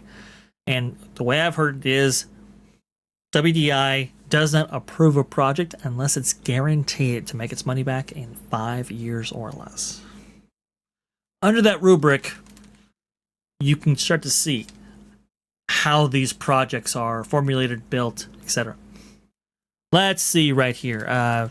The Rogue Attraction talked to an electrician friend recently, and he says that he has no clue how to even do the fiber optic floor in Epcot, and could it be lost knowledge at this point? That is a very distinct possibility of the Rogue Attraction. It's really, really interesting. Technology aside, which we know lost knowledge certainly does happen, but it was surprising to me when hearing about the restoration of Indiana Jones a couple of years ago.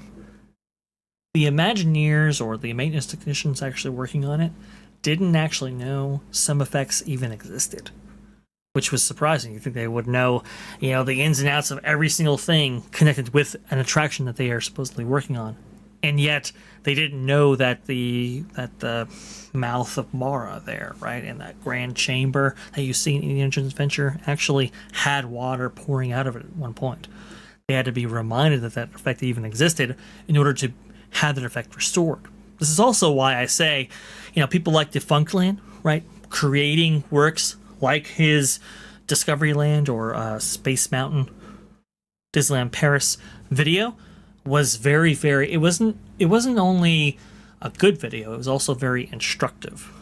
It stated that this version was superior to every single version that came after, and that fans wanted it, and that it existed in the way it did, and endured for so long because of how good it was. Kind of highlighted those things. That's why I made a tweet actually about that, saying, hey, without that video, we might not actually be getting a restored from Earth to the Moon version of Discoveryland's Space Mountain. So, just very, very interesting stuff, and connecting to all of that. Culture Casino, I can do that if you want a fiber optic floor or ceiling, and you're willing to pay. I've done it before. Oh, Culture Casino coming on in here. Very cool. Fire Chef also too, and it's certainly not going to get me to come back to the park specifically to see that new attraction. That was a good point, Fire Chief. That was a really good point because... Talk about Avatar. Yeah, go ahead, right. Would it get you to come back? So, of all of these, the return on investment, ROI, that's a big thing. I know they put, what was it? Harry Potter over in Universal Studios Hollywood, and the attendance was flat. That's not what you want. You want it to book trips.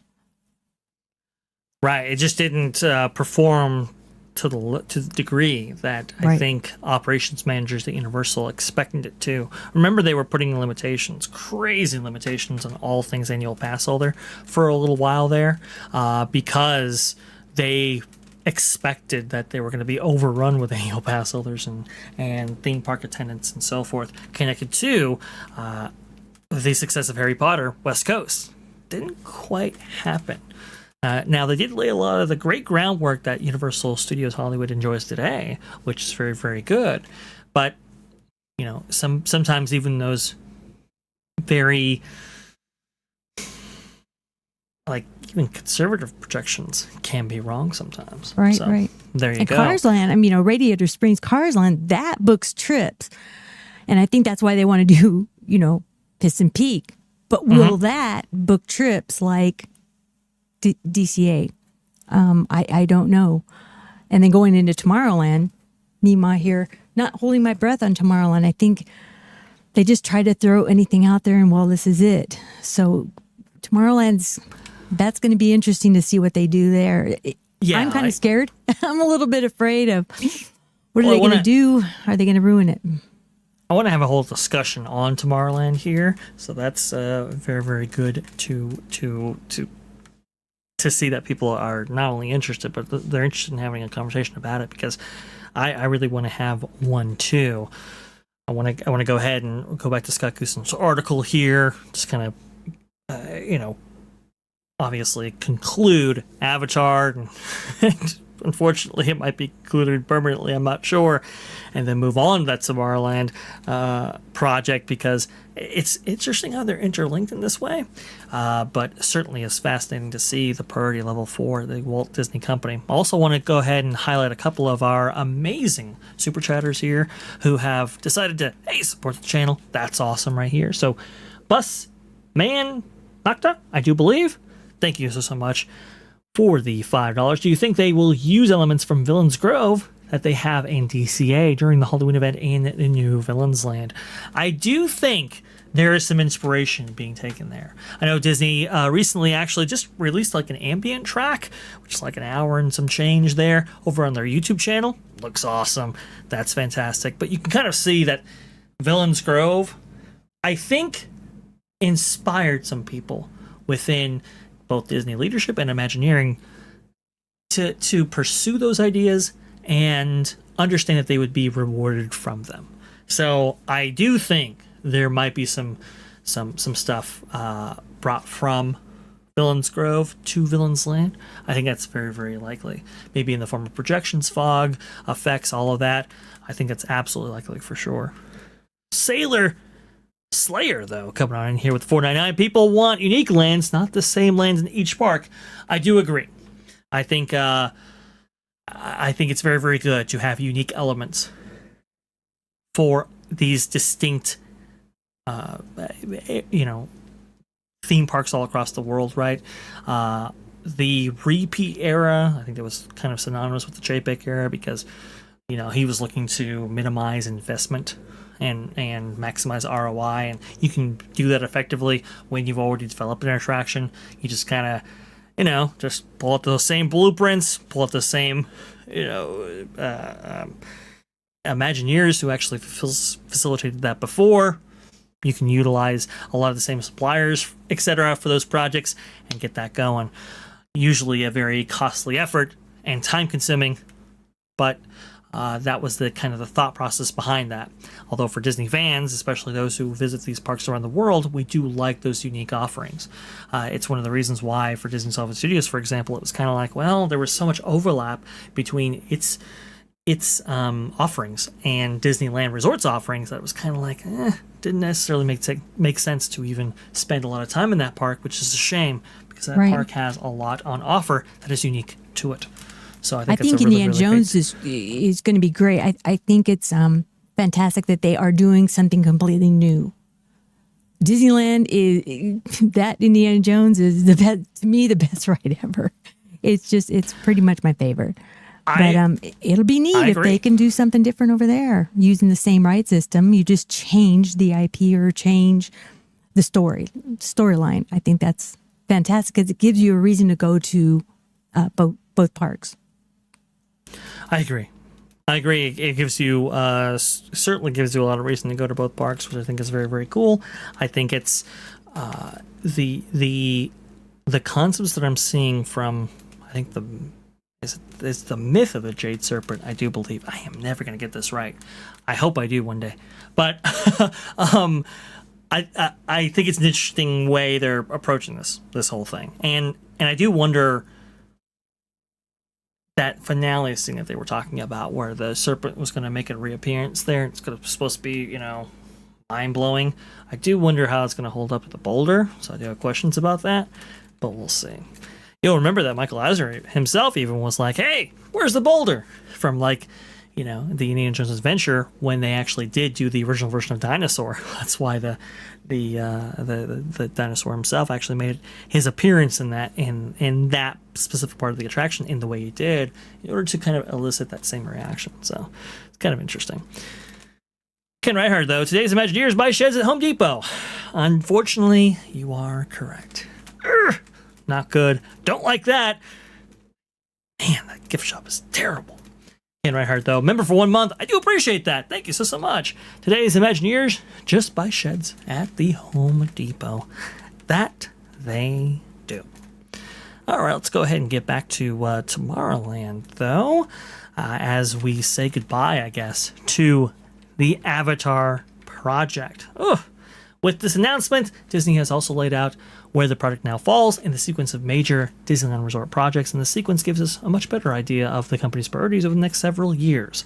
Like we said before, it's going to be Avengers Campus, Coco, Tomorrowland, and Avatar. And somewhere in the middle of all that is when they're working on the Eastern Gateway or Disneyland Forward projects, right? That new kind of careening bridge over Harbor Boulevard, that new kind of entrance experience, the parking structure, etc., which we have actually information on, by the way, which we'll get to in just a moment.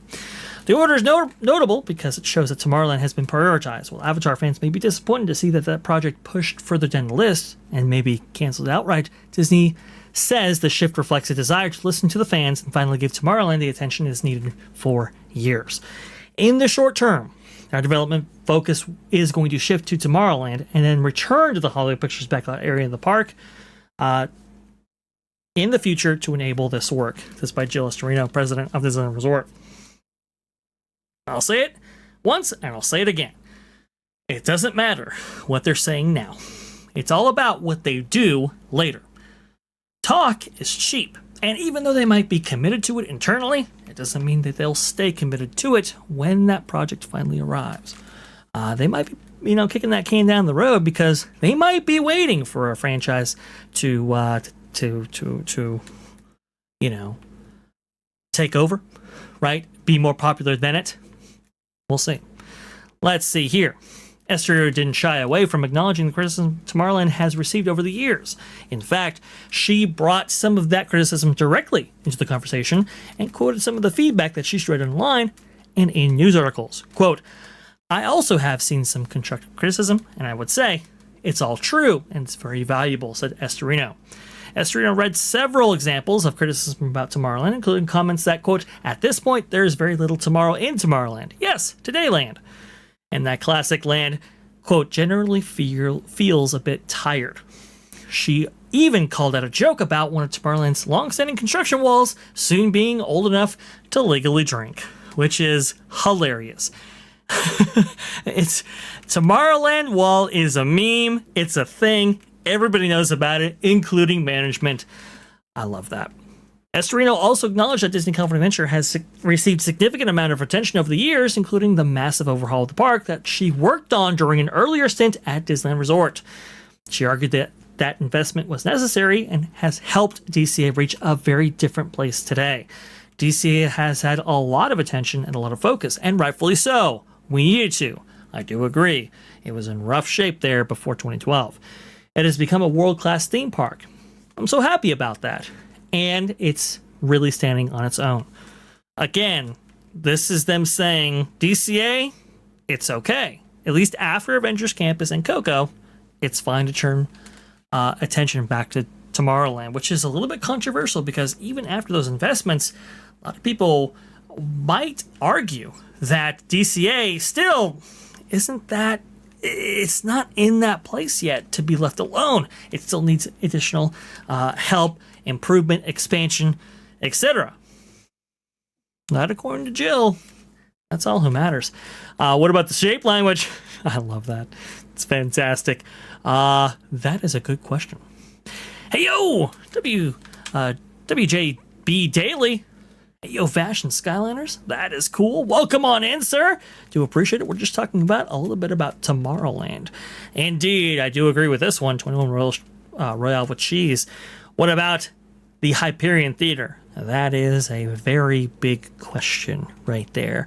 I would have pushed back a little bit on Jill and said, hey, can we at least get a show in the Hyperion? Because then I think DCA's prospects go way, way up immediately.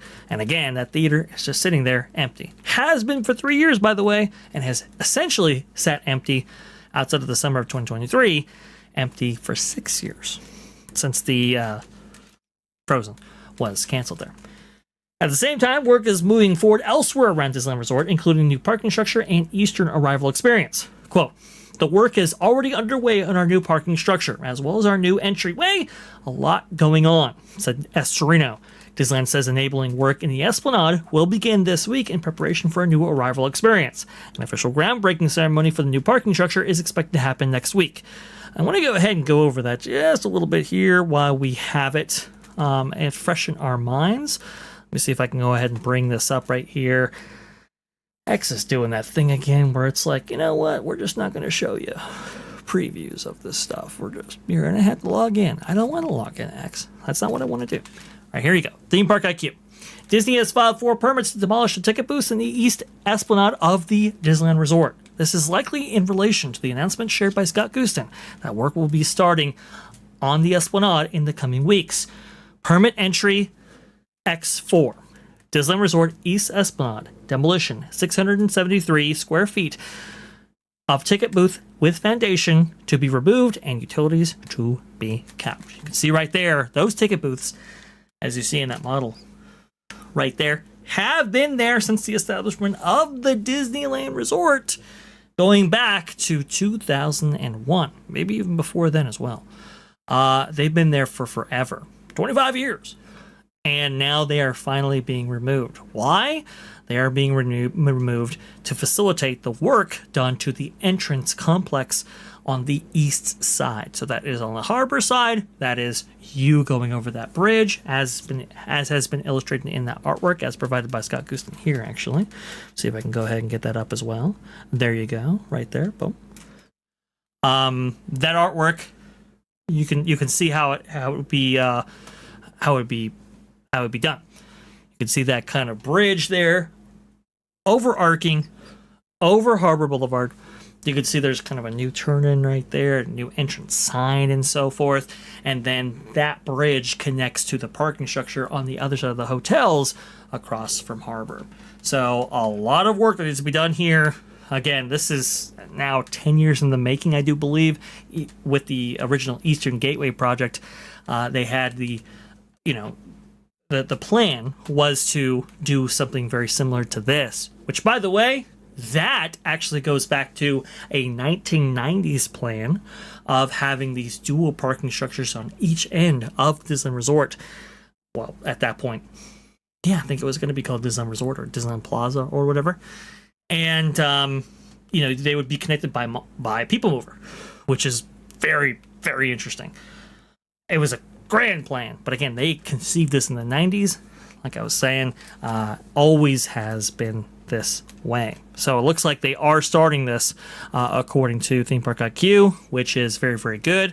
Also, I think Jim Shull had a picture of the parking structure, the lot there that is being cleared out currently. Hasn't been cleared out for some time, but the lot being cleared out currently in order to start that construction as well. So it is going. That 6,000 space parking structure, everything connected to that is a go. So that has to be done, by the way, concurrently, right? Yes, concurrently with the other projects like Avengers Campus and Coco, because, well, Avengers Campus is only 2 years away. A parking structure usually takes at minimum 18 months to complete. So they needed an additional parking inventory and that infrastructure provided by this Eastern project in order to facilitate all of those guests who want to actually come for these new attractions. This is why this is all done, and will hopefully open up more area to the Hollywood Pictures backlit area and north of this Disney California Adventure in that direction to maybe facilitate Avatar, which is, again, that was the original plan. At least it was. The work is already underway on our new parking structure as well as our new entryway. A lot going on. I do agree with that. Let's go ahead and continue with these amazing visuals. We believe that delivering the projects this way is the right thing to do for our fans. We're going to be able to provide a reimagined Tomorrowland in Walt's Park while continuing to invest in Disney California Adventure to bring new stories to life over time. This Jill Estorino, president of the Disneyland Resort. So, as things stand right now, the order looks something like this. Avengers Campus first, Coco next, Tomorrowland after that, and Avatar later, with the parking and arrival projects progressing alongside that larger slate. I've heard it before too. Think of this as phase 1, phase 2, phase 3. So phase 1 actually includes multiple things. Avengers Campus, Coco, the parking structure, and the entrance, Esplanade, Eastern Gateway thing. Okay, all of that is one. And that's first priority. Second priority, second phase, would be Tomorrowland. Third phase, Avatar. Again, if it ever happens, I don't think it will, folks. I think it's just way too out there. But for right now, a vision of tomorrow is coming. Disney is still very early in the design and creative process for Tomorrowland, but Estorino and Walt Disney Imagineering offered some important details about what they're doing and trying to accomplish with this project. For Disney, the starting point for the Tomorrowland project is Walt's original vision for the land, in which Joe Estorino said this: "We're going to start and have started with Walt's original version of Tomorrowland. That's going to be our guidepost and our North Star." This Joe Estorino, president of Disneyland Resort. Emily O'Brien, the Imagineer leading the project, expanded on what that means. The team went back to Walt's own words about Tomorrowland and specifically focused on the optimism that was at the heart of his vision for the future. Quote, "We really looked back to Walt's opening day speech that he gave, and we were inspired by his vision of Tomorrowland being a vista into a world of wondrous ideas. And we really garnered the sense of optimism that was at the core of everything that he was thinking about in Tomorrowland. And so, we're using that as our basis to go forward." This again, Emily O'Brien, Portfolio Executive Creative Producer for Disneyland Resort. As the main Imagineers intend to simply recreate or preserve Tomorrowland Walt built in 55. A land devoted to the future has to evolve, and O'Brien said that the challenge is finding a way to do that while keeping its heritage at the center. Keep that 55 date in mind because it's going to be important later. We want to keep the heritage and responsibility of honoring that legacy at the center, but we have to evolve it for our new generations, current and future to come. So that is kind of the guidepost, as Jill said. This again by M.O. O'Brien here. What we will see here are new attractions for sure. We will have new open spaces, places for guests to really experience together and dream about the optimistic future that was so important to Walt and to us as well. Again, by M.O. O'Brien. Okay, so now we have to examine what that might mean here for Disneyland's Tomorrowland. Because again, anybody who knows Disneyland's Tomorrowland knows it's in rough shape and knows it's, utilizing much of its infrastructure from 1967, from the original time that Walt actually re-envisioned this land right here. So let's go ahead. You've been seeing the visuals connecting to this. The Astro Orbiter, of course, the Matterhorn, the Submarine Voyage, Autopia, all of those things. That's why I kind of wanted to play this role, just to get you familiar with the feel of this. And now we have to go over the layout. So you can see right here, this is Disneyland's Tomorrowland. It's a little different than what is an offer at Magic Kingdom. You can see Space Mountain actually is within that berm, and because that was worked on back in 2005, I do feel that Space Mountain is for sure staying. It's not going anywhere, and nothing's going to happen to it. I think Space Mountain is safe, all good, nothing. So, what does that mean for everything else? Well, if you see here, this is the original, this is basically the 67 arrival experience. Hasn't changed all that much. It's just been rebranded a couple of times over the years. You can see on the right of screen, that's where Star Tours is. On the left is Buzz Lightyear Astro Blasters. So to the north is Buzz, to the south is Star Tours. Okay, now here's the question.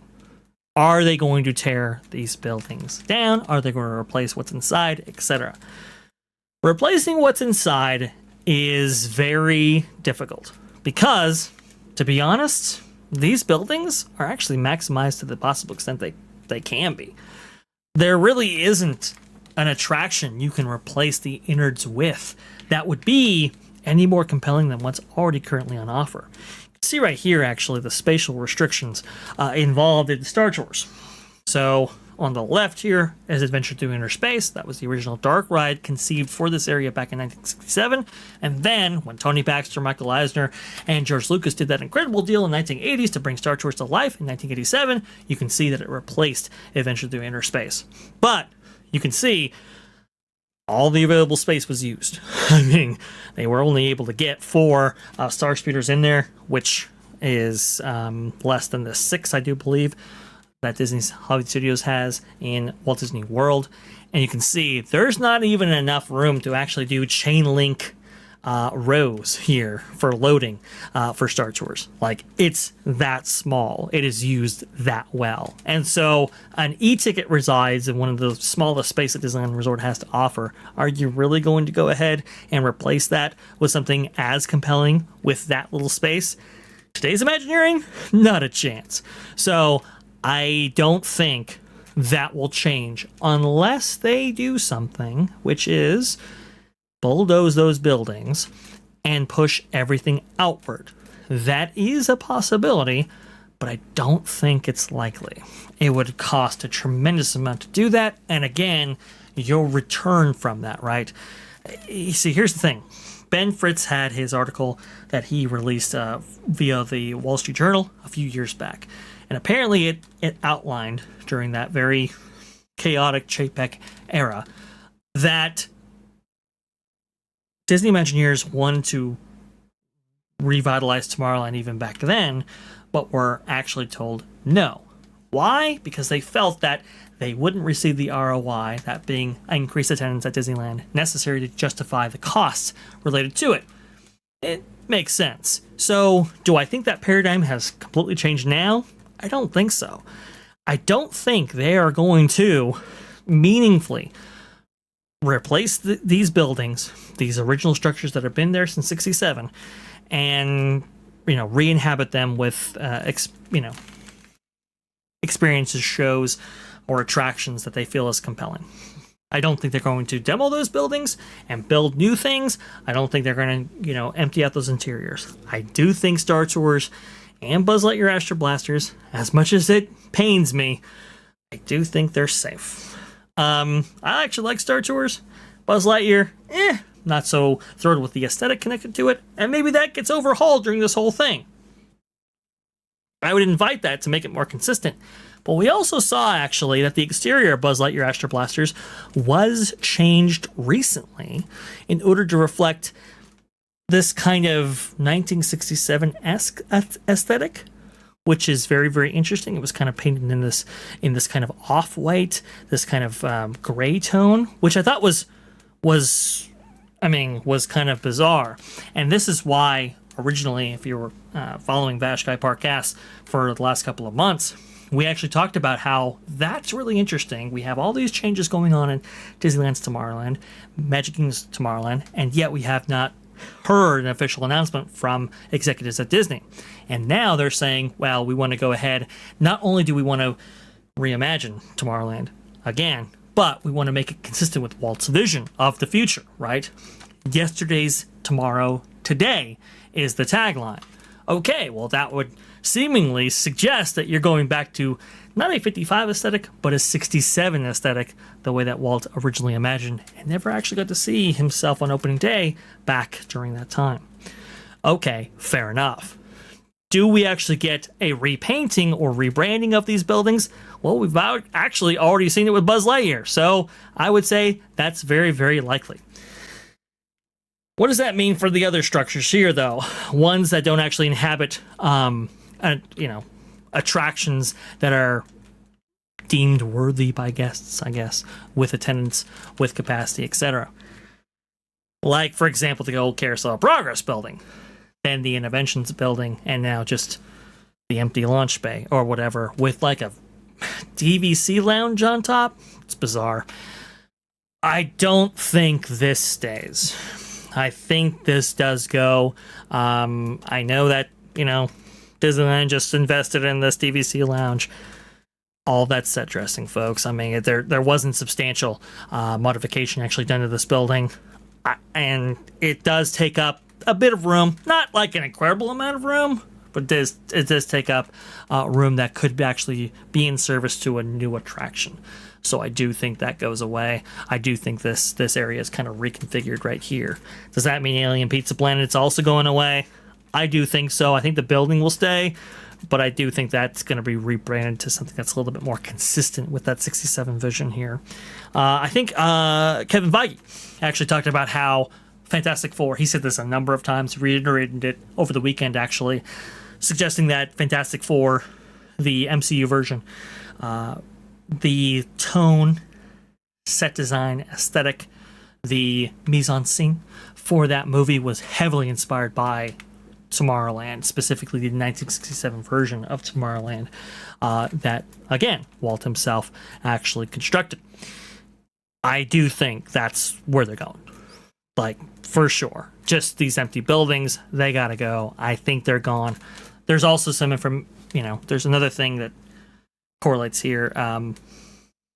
The original version of the Imagineering story actually featured Joe Rohde working on Tomorrowland, and him picking up the from the model a model of the Carousel of Progress building that you see right here, and actually walking away with it. So, if they were thinking about it 7 years ago, pretty sure that's going to be consistent now. So we'll see what actually happens.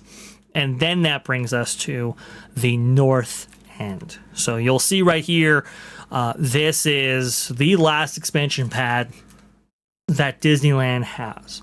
But it's the one with the most complexity attached to it. Mainly because that happens to be, at least the side of it there, there's a show building there.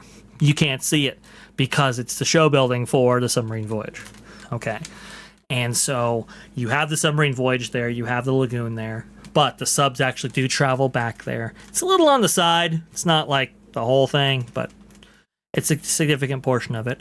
Anyway, you do have the show building back there, and that has to be addressed.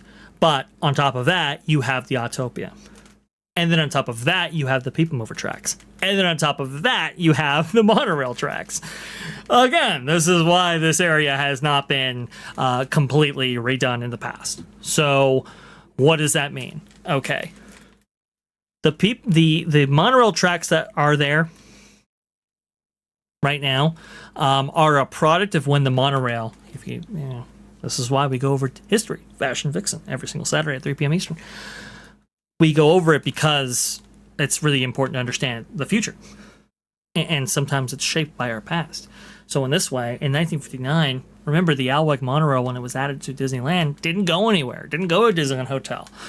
It was an attraction unto itself. And so a line that was kind of spaghetti bowl in fashion, that's what they actually call it, the spaghetti bowl, was constructed in order to give some ride length to what was at the time the monorail attraction. Now it is actually transportation and it goes all the way over to Disneyland Hotel, but that spaghetti bowl still exists.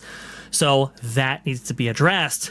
Probably a shortening of the line. I could definitely see the monorail kind of careening back into Tomorrowland, maybe going around the perimeter like it does, and then back over into the Matterhorn bobsleds, then back into the station. But maybe even the station itself doesn't survive, because the station plays double duty.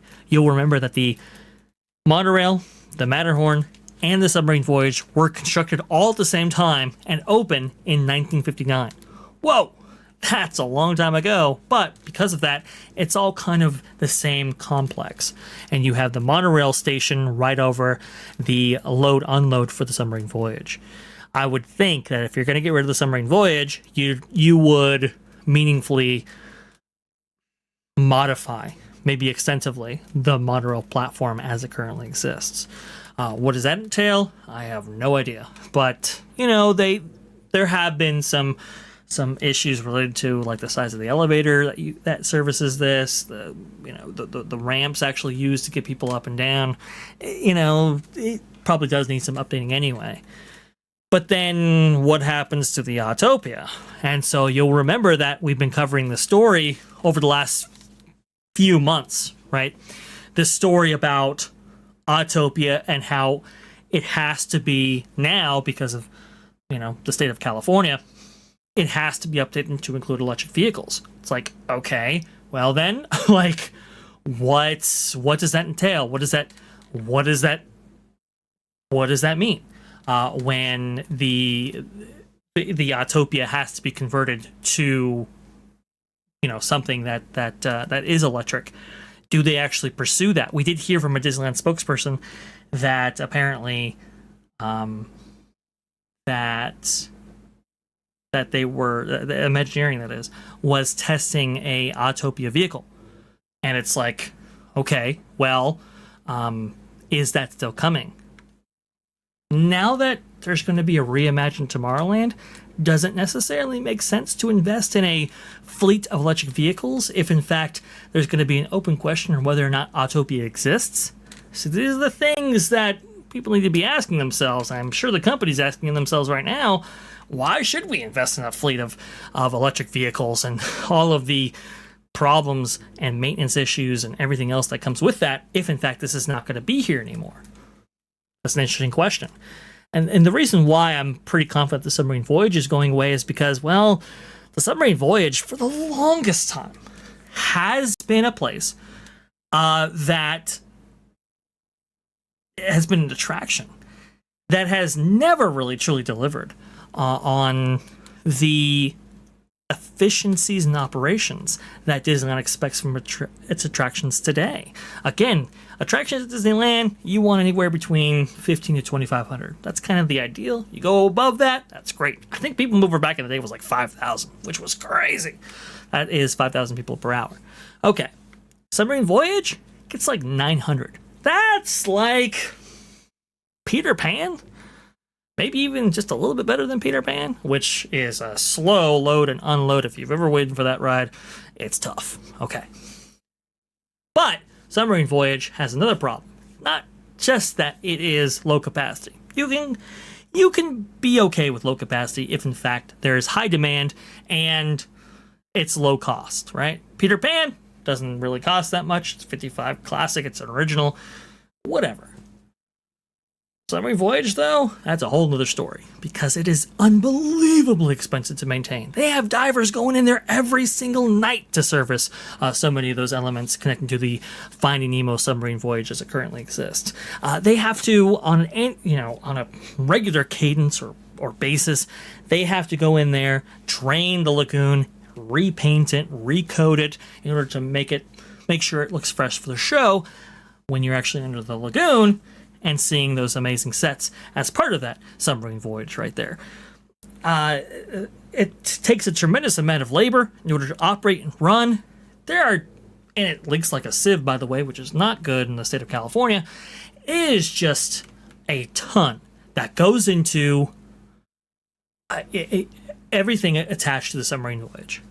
And this is why Paul Pressler in the 1990s wanted to get rid of it entirely, in a very similar fashion, by the way, that Walt Disney World lost its version of 20,000 Leagues Under the Sea. Very unfortunately. The Imagineers pushed back. They said no, they wanted to go ahead and keep this. But those Imagineers, like Marty Sklar, Tony Baxter, all those Imagineers that championed this thing to stay, they're gone too. So without those people, I'm pretty sure the submarine voyage, unfortunately, is going to be no more.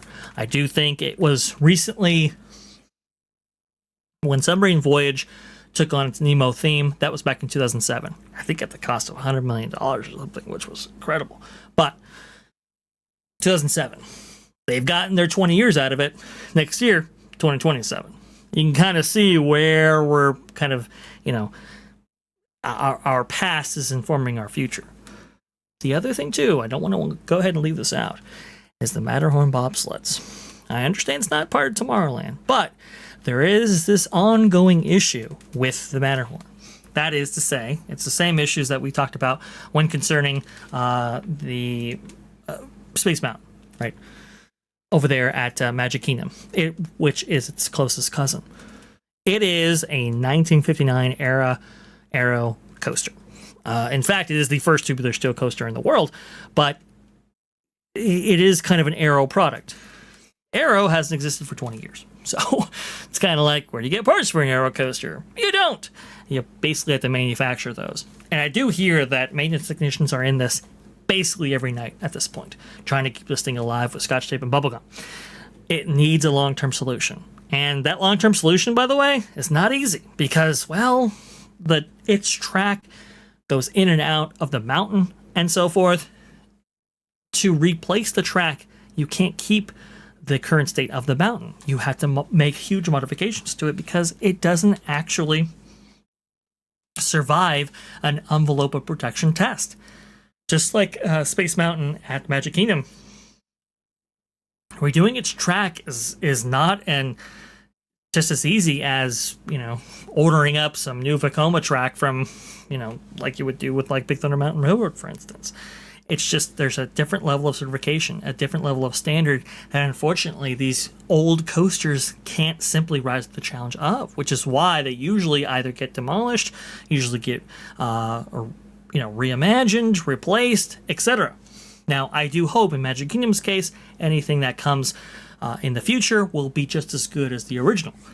For Matterhorn, though, its track is not within a 300-foot wide dome, cone, canonical structure with a 180-foot roof on it or whatever. This is a much more difficult and daunting prospect and would probably result in the heavy alteration or maybe even the demolition of this mountain right here. It would have to grow, it would have to be bigger in order to fulfill the requirements of a modern coaster. That's kind of what I'm trying to say. But as you can see, it's surrounded by all sides, at least right now. You have, the assemblage of buildings that are occupied by Alice in Wonderland, Peter Pan, and Mr. Toad's Wild Ride, which literally Alice in Wonderland sits on top of Mr. Toad's. It's amazing. You have Mad Sea Party over here. You have the remnants of the Motorboat Cruise over here, which, by the way, they haven't filled that up because of that spaghetti bowl issue that we were talking about before. You have the Submarine Voyage Lagoon over here, and you have Oddtopia over here. Well, a new Tomorrowland would technically open all the area up. And, well, if we're looking at it, it would present the possibility that this could be enlarged and grow. This is why I'm saying this has huge ramifications if pursued to its maximum right here. We could see the complete transformation of this north end that includes the Matterhorn, the submarine voyage, the monorail, Autopia, etc. That's why something like this has never been done before, because it's a very complex operation. And that brings us back to the old people mover tracks. Sorry, snapped over here. There you go. The old people mover. What happens here? I would love for a version of the people mover to come back. I would absolutely love it. It would be awesome. The likelihood of which is not great, I will admit. But can it be done? Look, if you're expending all this money to redo significant portions of this land, especially to its north, I think it's possible. It had to be heavily reconfigured. And I think part of that might be the elimination of Launch Bay. I've always said that Launch Bay in its spot could actually be a great position for a load-unload area that is significantly more, let's say, robust than what was on offer in 67 with the original People Mover platform. You could actually do it. We'll see if they have the courage to pursue it, because that's all this is what is the current scope of this work? How far are they willing to go to solve all these problems, to solve all these issues? I think if they take it to its maximum, you could solve a lot of issues. You could solve that Matterhorn issue. You could solve the issue regarding the last expansion plot for Disneyland and open that area up to the north for expansion later on. You could solve the People Mover issue. You could solve the issue related to the Carousel Progress building and all of that. The maintenance issues connecting to Find Nemo Submarine Voyage. You could solve all these things. It's just going to be whatever Disney ultimately decides. Man, it is incredibly, incredibly fascinating. Let me see if I can go ahead and pull up some B-roll here and end this discussion with a little bit of commentary from Disney 55. Hello there. Hello what do you think about all there. this? Oh, I think it's great. It's exciting. We have a really good question here. Hi, Dragonstar. Wasn't Mission to the Mars somewhere as an astronomy buff? As a kid, I loved it. I know it wasn't used much, though. Can you show that map again and show where Mission to the Mars was? Now, Yes, originally, Mission to Mars originally was Rocket to the Moon, of course. 1955, 1966. Later, they updated it to Flight to the Moon, 1967 to 1975, and then Mission to Mars. Yes, those are the iterations right there. People don't know actually what Mission to Mars or Rocket to the Moon actually was. It was, there were two theaters in which people would actually sit in a circular pattern facing the center.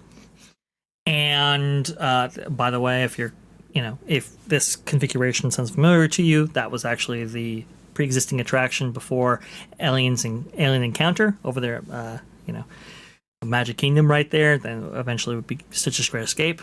It would be in the configuration like that, right? In the center, you would actually see both above and below you screens that would simulate you blasting off, and they would be vibrating chairs and all of that. It's quite interesting because apparently there was one woman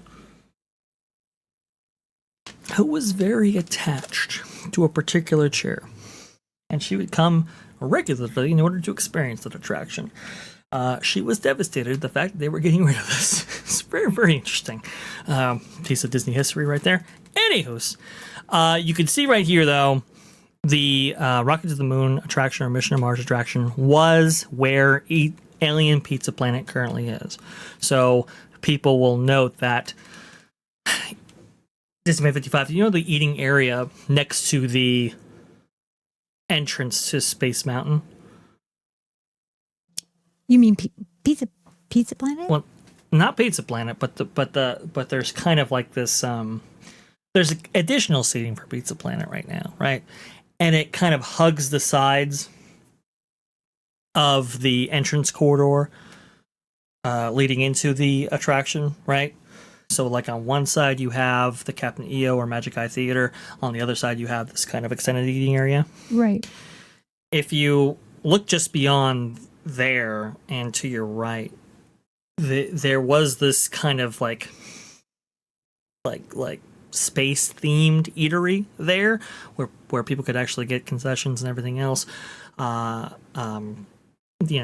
Alongside those walls there, and then they could eat their food on the other side. So that extended eating area, that's like the history of that. Oh. It was never built for Alien Pizza Planet. It was reused for it, which I think was very, very interesting. Now it serves as the entrance to Space Mountain on the other side. I think they actually had the Fast Pass machines there, actually, where those doors were, those windows were, and then on the other side, that's where you get that eatery space. That was the only eatery on this side for a long time. The reason why is because Rocket to the Moon was actually in that space that you see in front of you. So that's what previously occupied Alien Pizza Planet. Very interesting. I sent you a picture of that too, Rocket to the Moon. I actually got to go on it. We actually got to go on it. It was pretty cool. But again, now Tomorrowland, just thinking about Tomorrowland, what is tomorrow? So now you've got, Elon Musk with SpaceX and going up. Mm-hmm. And is it dated right off the bat? I mean, they already had to change it from, the moon to Mars, just with that one ride. But it was really cool. I'm glad I got to go on that. Oh, yeah. Oh, absolutely. I think it's super cool. You can kind of see, let's see, this picture right here. This from Yesterland. That original, kind of, by the way, that design element right there, that kind of lip, that kind of like swoosh up there, still exists. It's Alien Pizza Planet. It's kind of interesting that architectural design has stayed all this time. It's quite bizarre. But yeah, there used to be a ride there. Now there's a restaurant. I do think it will stay a restaurant because I think Alien Pizza Planet, even though we don't quite enjoy the theme, it still does the business. It still serves a lot of guests, and it's a very popular eating establishment. So I do think it'll remain an eating establishment, but will it be heavily rethemed? I think so. $88 pizza. Yeah, exactly. Interesting. Exactly. Mattercat. Unless it takes sponsorships again, it's not going to be good. That was McDonnell Douglas right there, that sponsored that one. And that's how Walt got a lot of these attractions to be as good as they were, because they were sponsored. So they kind of paid for the ride and the research for the rides. Those companies paid for that. So that's why, it was a cool time. It was cool. It was a rad time. You can see the interior of Rocket to the Moon right there, what that actually looked like. They had to update it, by the way, after the astronauts officially landed on the moon and, made contact and everything else. It was kind of like, okay, well, now what's the next frontier? It's Mars. So mission to Mars, that's where that came from. And it would be cool. I think Vixen, I was talking to her about it, and she was like, well, wouldn't it be awesome if Elon came in and said, hey, I have Tesla, I have SpaceX, I have all the things that basically embody a modern Tomorrowland. So let's go ahead and make it a showcase all about some of these technologies, some of these things that I am currently working on, certainly in my companies and so forth. It's kind of funny because Elon, he used to go on Space Mountain at every single SpaceX launch back in the day. Like, he was just so fascinated with it. So it would be cool if that were to happen. But Ken Reinhardt, makes the point. Disney hates Musk. That's never going to happen. It's really unfortunate that there's some disagreement there that couldn't actually see so many of these concepts and technologies actually make their way into Disney parks, like Tomorrowland, like Epcot, and everything else. But it's interesting because Bob's gone now. Well, he's kind of gone. December 31st. He never really goes 2026, away. he just He's like never that bad goes rash. away. Just He never goes away. Now we get to see his comes back window, up. you know. When we come into Disneyland, we get to see that window first thing.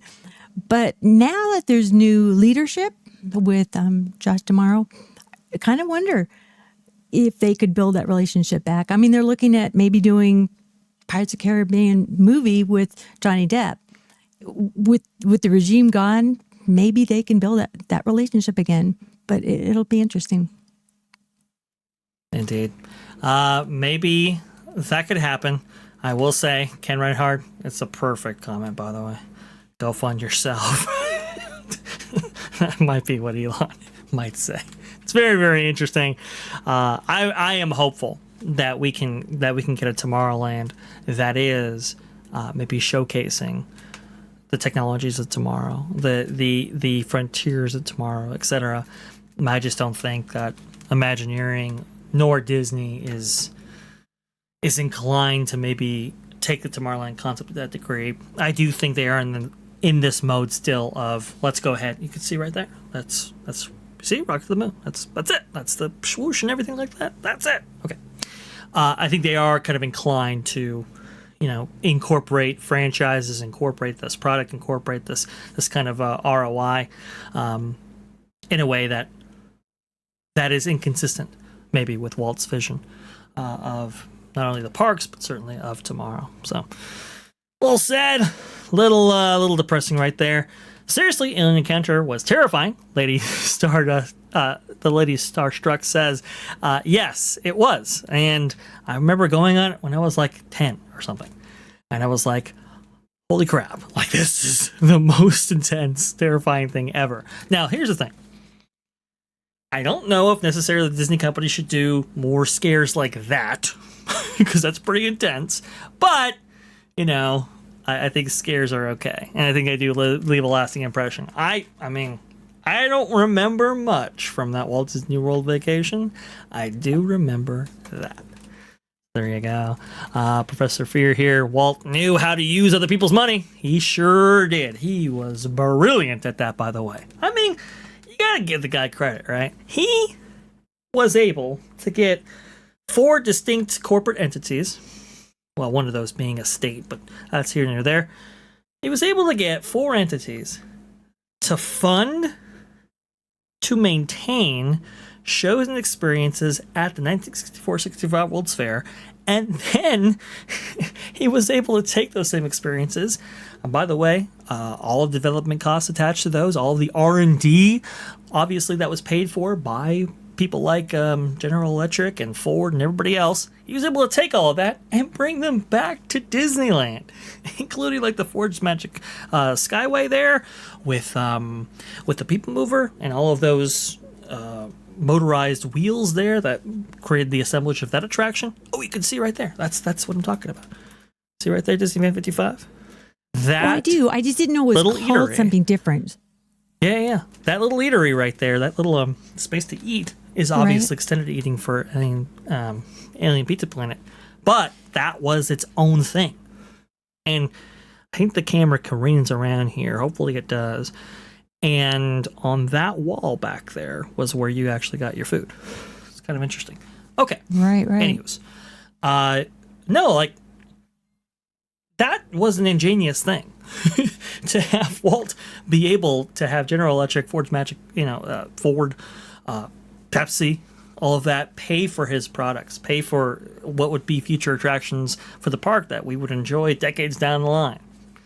That was the most brilliant trick that I ever saw Walt play, but he did it a number of times, which is pretty cool. Anywho's, I do think that just about concludes this amazing show. Yes, Monsanto, that is true. They would come up with a number of times, not just with the Adventures Through Inner Space, but also too House of the Future and thereabouts. I think that just about concludes our amazing program here, the Vash Sky ParkCast. Do hope you enjoyed your trip through Tomorrowland, Avatar, Villains Land, a whole lot more right there. We didn't quite get to Bob Iger, but don't worry, folks. That Stampede. Vash just stamp. Worked a lot better in my head. That is coming tomorrow. So keep on the lookout for that. It's going to be at 6:30 p.m. Eastern there. That should be a whole lot of fun. And hopefully you enjoyed this kind of walkthrough of Tomorrowland. I know we're going to actually do some in-depth deep diving into Autopia and its history on Saturday for Vash and Vixen right there, 3 p.m. Eastern. That should be a whole lot of fun to go over that unique history.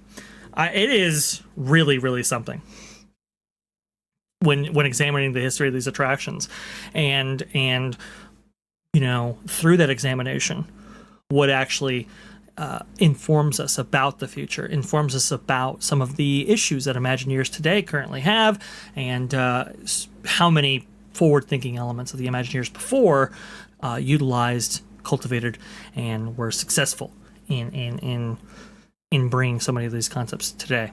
It's very, very interesting. I love it. So, Vixen Sky right there. See you on Saturday. I do agree. That's going to be very, very cool. But I do hope, maybe, if everything works out, it's going to be fantastic to be at Universal Studios Hollywood on Friday for the preview, AP preview of Fast and Furious. If that all works out, and if I can, it might be cool to live stream from Universal Studios Hollywood. I've been researching it. I've been kind of seeing whether or not that's something we could facilitate, and we might be able to. Don't hold me to it, but I want to at least try. So we'll see. I know Father Bradley's fun, though. He is ready over there at his The Dish program, so we got to get you on over there. I do believe the redirect has been set. Let me just double check. Yes, it has. 105 here. That's going to be 405 Eastern right there. We got to get you on over. Thank you so much for joining us here. It's been a whole lot of fun. DisneyFan55. You can find her at DisneyFan55 on X without the E, by the way. You can go ahead and see her. And I think that's just about it. Was there anything else, any other housekeeping that we got to include before signing off?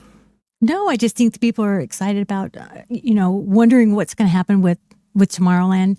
Maybe bringing back 20,000 Leagues Under the Sea. We'll see. It's kind of interesting that they're redoing the Paris Space Mountain back to the original. Yeah. So we'll see if we get something original here, or are they just going to bulldoze it and start over. So we will definitely be watching that. It is certainly cool.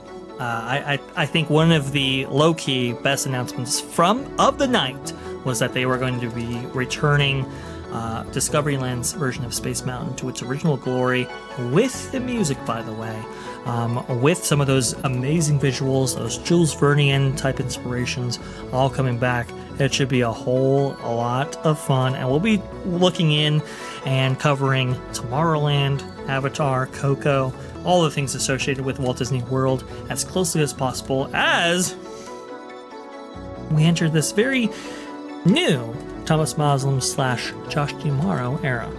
Do appreciate everybody for coming on in right there. Again, tomorrow, 6:30 p.m. Eastern, so we'll be streaming again, so definitely join us for that. We'll be talking about Bob Iger getting his window and whether or not it's justified to be where it is in Walt's Park. Should be a whole lot of fun. Thank you so much, everybody. Do appreciate you. And remember, folks, the sky is the limit.